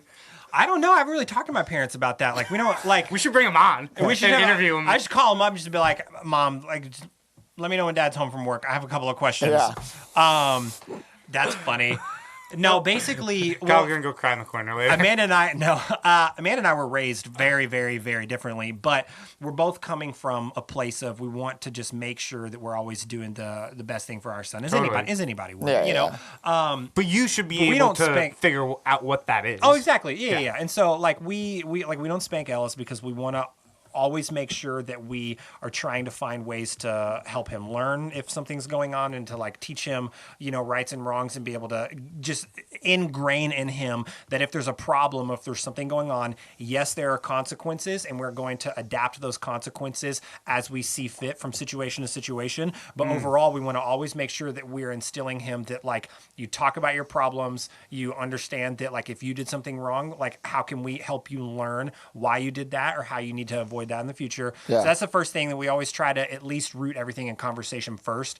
I mean, obviously sometimes we do like we get upset or he'll go to timeout or we'll like, we try not to yell, but anyone that has a child understands that like, you're not going to have a fucking perfect record as a parent. Like it just doesn't work that way. But the second thing that we try and do is we want to try the best that we can to avoid disciplining out of emotion. And so Ellis's thing for like a while, I don't know why he does this, but like if he gets frustrated, he'll like hit Amanda. Like he doesn't hit me. I don't know what the deal is. But like he's slapped Amanda like pretty fucking hard But let's before. just, how small is Ellis, just so people understand? Oh, my son's not even 2 yet. He weighs like 20 something pounds.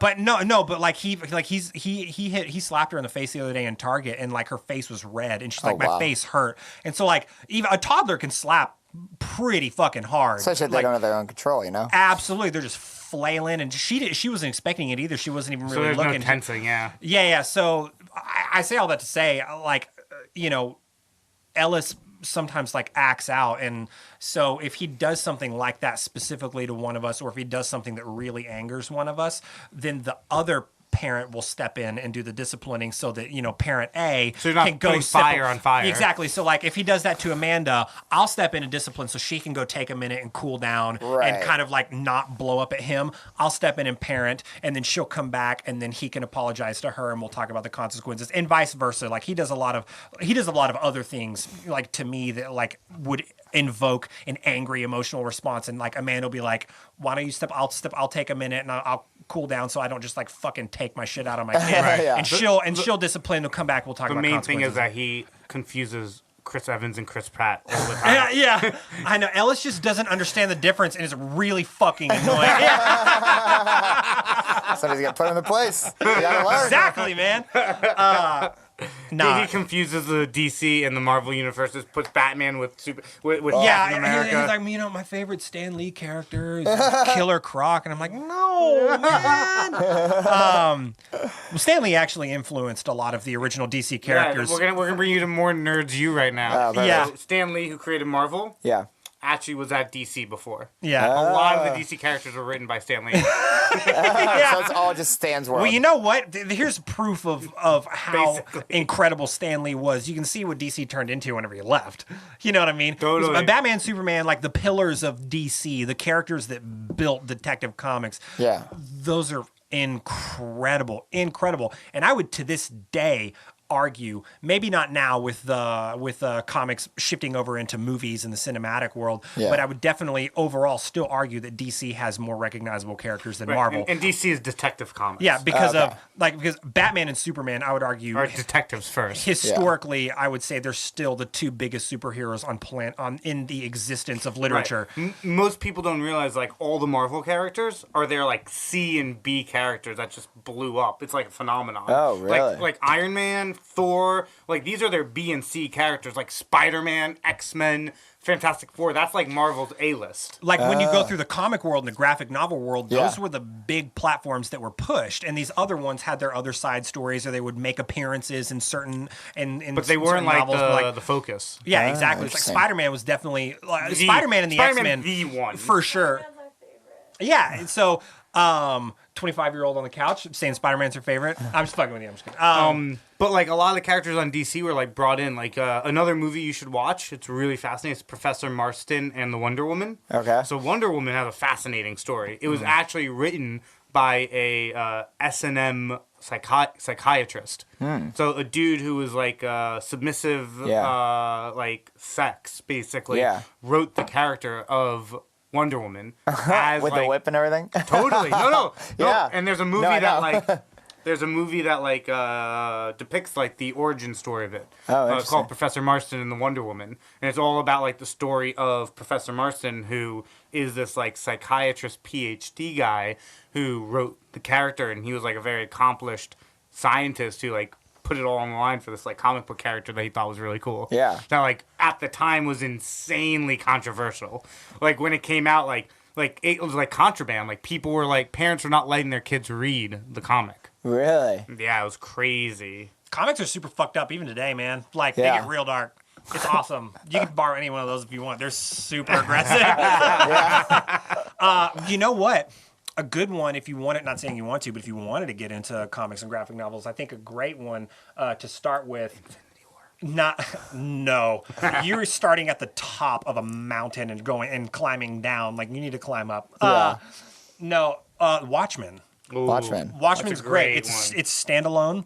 The novel is it's I mean you've seen it over there. It's by far the biggest one in that stack. Yeah. But it's just it's not really action. It's not really like this, shoot 'em up, stick 'em up kind of thing. It's really just more of like a drama. It's like a crime drama. And then there's a Okay. movie So- that you can watch after. So Zack Snyder, same guy who did 300, did the Watchmen movie. Okay. And I did this because a lot of people shit on the Watchmen movie when they came out, and I think a lot of those comments came from people who were expecting it to have a lot more action in it and be and be like more of a stereotypical superhero movie. Okay. But it's absolutely not. And I did this last year actually because I wanted to see like, what are the gripes with the Watchmen movie? Because I had seen it obviously. I was really familiar with the story. I love the Watchmen. Got the graphic novel, read it word for word, cover to cover, like more than once, dissected the entire thing with like I was referencing details like earlier in it from later in it, like all just with the novel. Like I went wow. real hard into studying the novel and then You're immediately going Warsaw face on it. Yes, exactly. And then immediately watched the movie and watched the movie twice. And one of the times I watched it, I had the graphic novel with me. Almost word for word, the movie is exactly like the graphic novel. Really? Almost word for word, scene for scene, plot line for plot line, I like subplot the for movie. subplot. I love it. I think it's great. I think that I'm going to go on record and say that the movie adaptation of The Watchmen is the most accurate movie adaptation of any comic book made. Comic book. Yeah, any comic book. I'm not books, like not like Books regular. is Lord of the Rings. But hands down, absolutely, hands but Lord of down. the Rings is great. Have you I don't watched know. Lord of the Rings? Yeah. No, you know what? Where I'm going to argue with this is that there are still things that in the Peter Jackson movies, well, not that there's other ones, but in the movies, there's still things that he couldn't expand upon that were in the books. Like there's But stuff what that books are adapted better? no, yeah, that's what I'm saying. Well, The Watchmen. Because it's literally Come on, scene for keep up. scene, Graphic novel. word for word, shot for shot. It's still a book though. It's not an 800-page literature book that you have That's to put true. into a Yeah, 2.5-hour movie. Well, we're splitting hairs, but so if you want to say a print work of art going to the screen, but yeah, if you want to say a book, I think most people would put graphic novels in their own category. But yeah, I agree with you. You'd probably like it. Dude, Yeah, Watchmen's super dope. But definitely you'd like the movie. You might like reading it. Yeah. The movie's cool. Well, you know what? I'll say this. You can't say the book's better with The Watchmen because the movie literally almost Is the book. word for word, character for character, scene for scene. Great It's the casting. graphic Yeah, novel. it's great. great. Casting.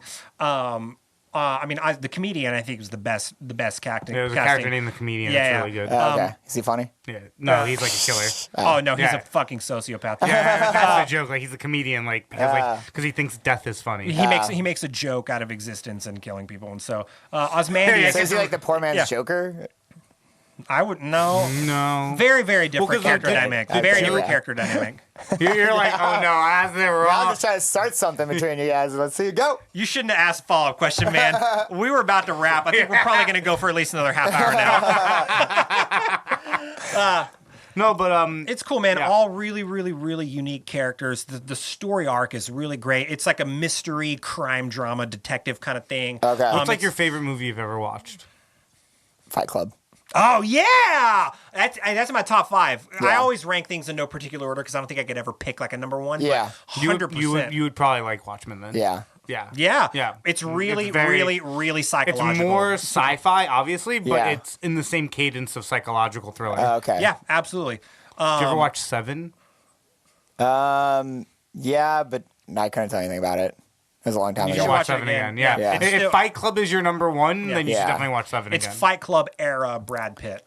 Yeah, in, okay. in a way, way more of like Because a that's about the crime 7 drama. sins, right? Yeah. Okay, yeah. Yep. So, dude, it's so dope. It's such a.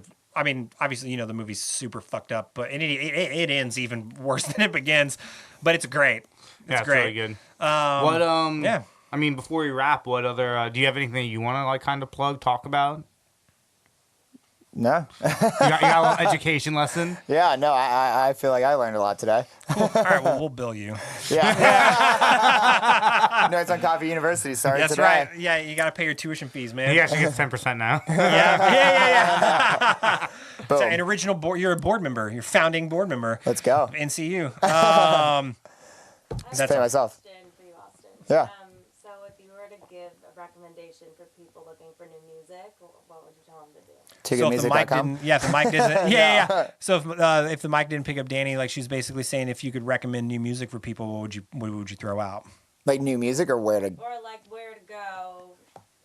Like how to find new Yeah, how music, to like find, like the coolest ways to find new music. cool ways to find new music. Yeah, you know what? It's honestly, I don't really have any cool ways. It's basically just kind of, I try to go through at least New Music Friday, every single Friday, get through that. And what I do is I'll listen to every song. Like I won't skip songs. That's a big And- thing. A lot of people will give like 10, 15 seconds and they'll pass. And see me, like, I'll give it, I can tell within the first 10, 15 seconds if I'm going to like the song. Sure. But I'll play it through just to give it a chance. So I'll try to do that, release radar, go through my Discover Weekly. So you're Spotify. I'm Spotify, yeah. Yeah, me too. And I'm pretty big on Shazam too. So like I'm actively listening when I look. So I'll like when Shazam's I'm tight. out and I'm like, and I try to do it in the least embarrassing ways possible. Right. Well, I didn't know that that. Shazam had such an as much of an integrated platform as they did with Yeah. their app. Like I had no idea until Logan and I went to Shazam Corporate. We did some shit, and like I didn't know. Yeah, I know. I it's didn't really know. Cool. I sat in on the meeting and they were like talking about all this stuff. It's like I didn't even fucking know. First of all, I didn't even know that Shazam had an app beyond just like the button that you push and it's like I forgot that this was Whitney Houston. Like Yeah. it's way more than that. Yeah. Dude, that's awesome. Yeah, and then through like the website or through the blog I run, like I get submissions like all the time. So I'll find a lot of new stuff on that as well. Interesting. A lot of like unsigned like baby artists. But things that you think are dope. Yeah. Do you put a Spotify playlist together with some of the music you like? Yeah, so not necessarily for that. I mean, I do my own personal one as I mentioned earlier. Well, I'm saying for like people to check out. Yeah, for the Too Good Music one, I've just broken it down by year. So like, here's cool. every single song I post about that year. Here's every song this Oh, year. that's Here's every tight. song this year. So that's the main one. I haven't had the bandwidth to I've always wanted to like kind of take the songs that I have, create like set playlists. Like here's a beach playlist, here's a driving playlist, cool. here's a shower playlist, You whatever. need an intern. And so any interns out there, you want an unpaid job, I got you.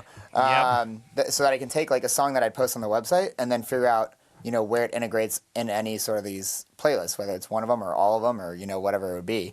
So that's kind of the hope. But yeah. Super tight. That's what's up. Again, that's Too Good Music. Two.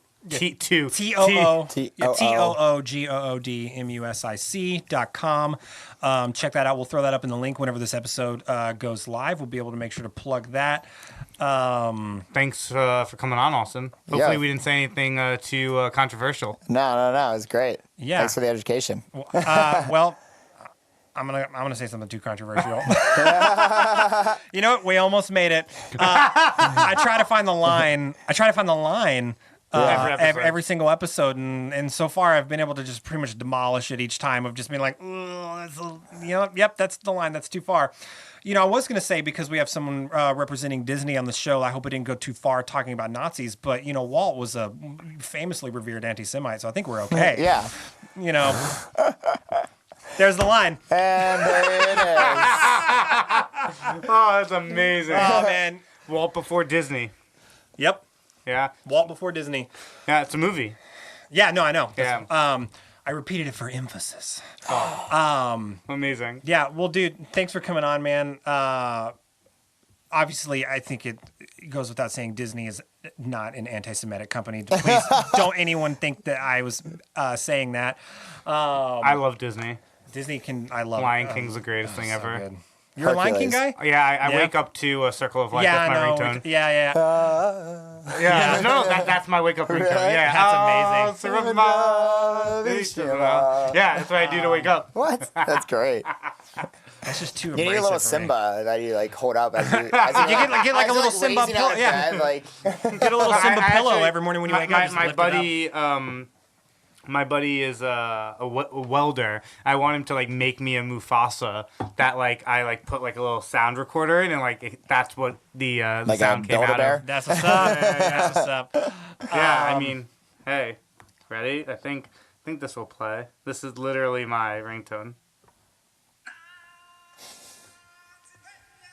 I couldn't do that's way too intense for me. Well, we did this a couple of episodes ago. We talked about our alarm tones Yeah. waking Yeah. up, and mine is the most calm, serene thing you can think of. It's like this soft synth comes in, and like this harp, and basically the audio just like, version get of a the light. fuck up. Yeah, 100%. I can't do it. I used to be like way more intense. I would pick like a song that I liked or whatever. yeah. And now I'm just like, I don't know, man. I got my dad. I need to enter my day gently. Like, this is kind of, I are can't you a just. snoozer? Yeah. I purposefully set my alarm at least 15, 20 Yep. minutes before I need to get up because like I set mine like an hour. I guess, yeah. Yeah, So I'll do like, like 40 minutes. Yeah. yeah, so the satisfaction of being able to snooze, even though I know I'm still waking up at the same time, Yeah. I'm not getting more sleep. I'm actually getting less sleep because 'Cause you're I'm waking waking up. myself up earlier and then going back to sleep instead of just waking up and get the fuck out of bed. Yeah. It's more satisfying to snooze. You feel like you're getting more. Yeah, until you do it too much and you're in a dream state, and then you wake up and you're like, oh, And you're like, no. well, you ever do the thing where you snooze like one too many times, and the last time you actually didn't hit snooze, you just hit stopped, and then your alarm just doesn't go back off. Yeah. And you're like, oh shit. Yeah, that's the thing. Try Yep. not to do that.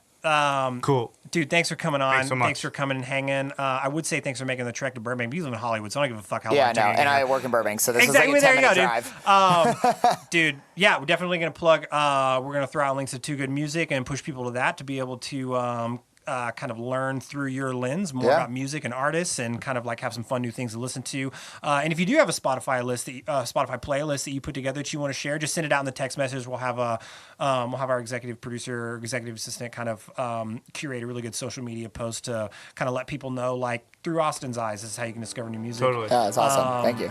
But yeah, thanks everybody for hanging with us. And Have a good we'll one. see you soon. Yeah, See you later. thanks. Bye. See you later.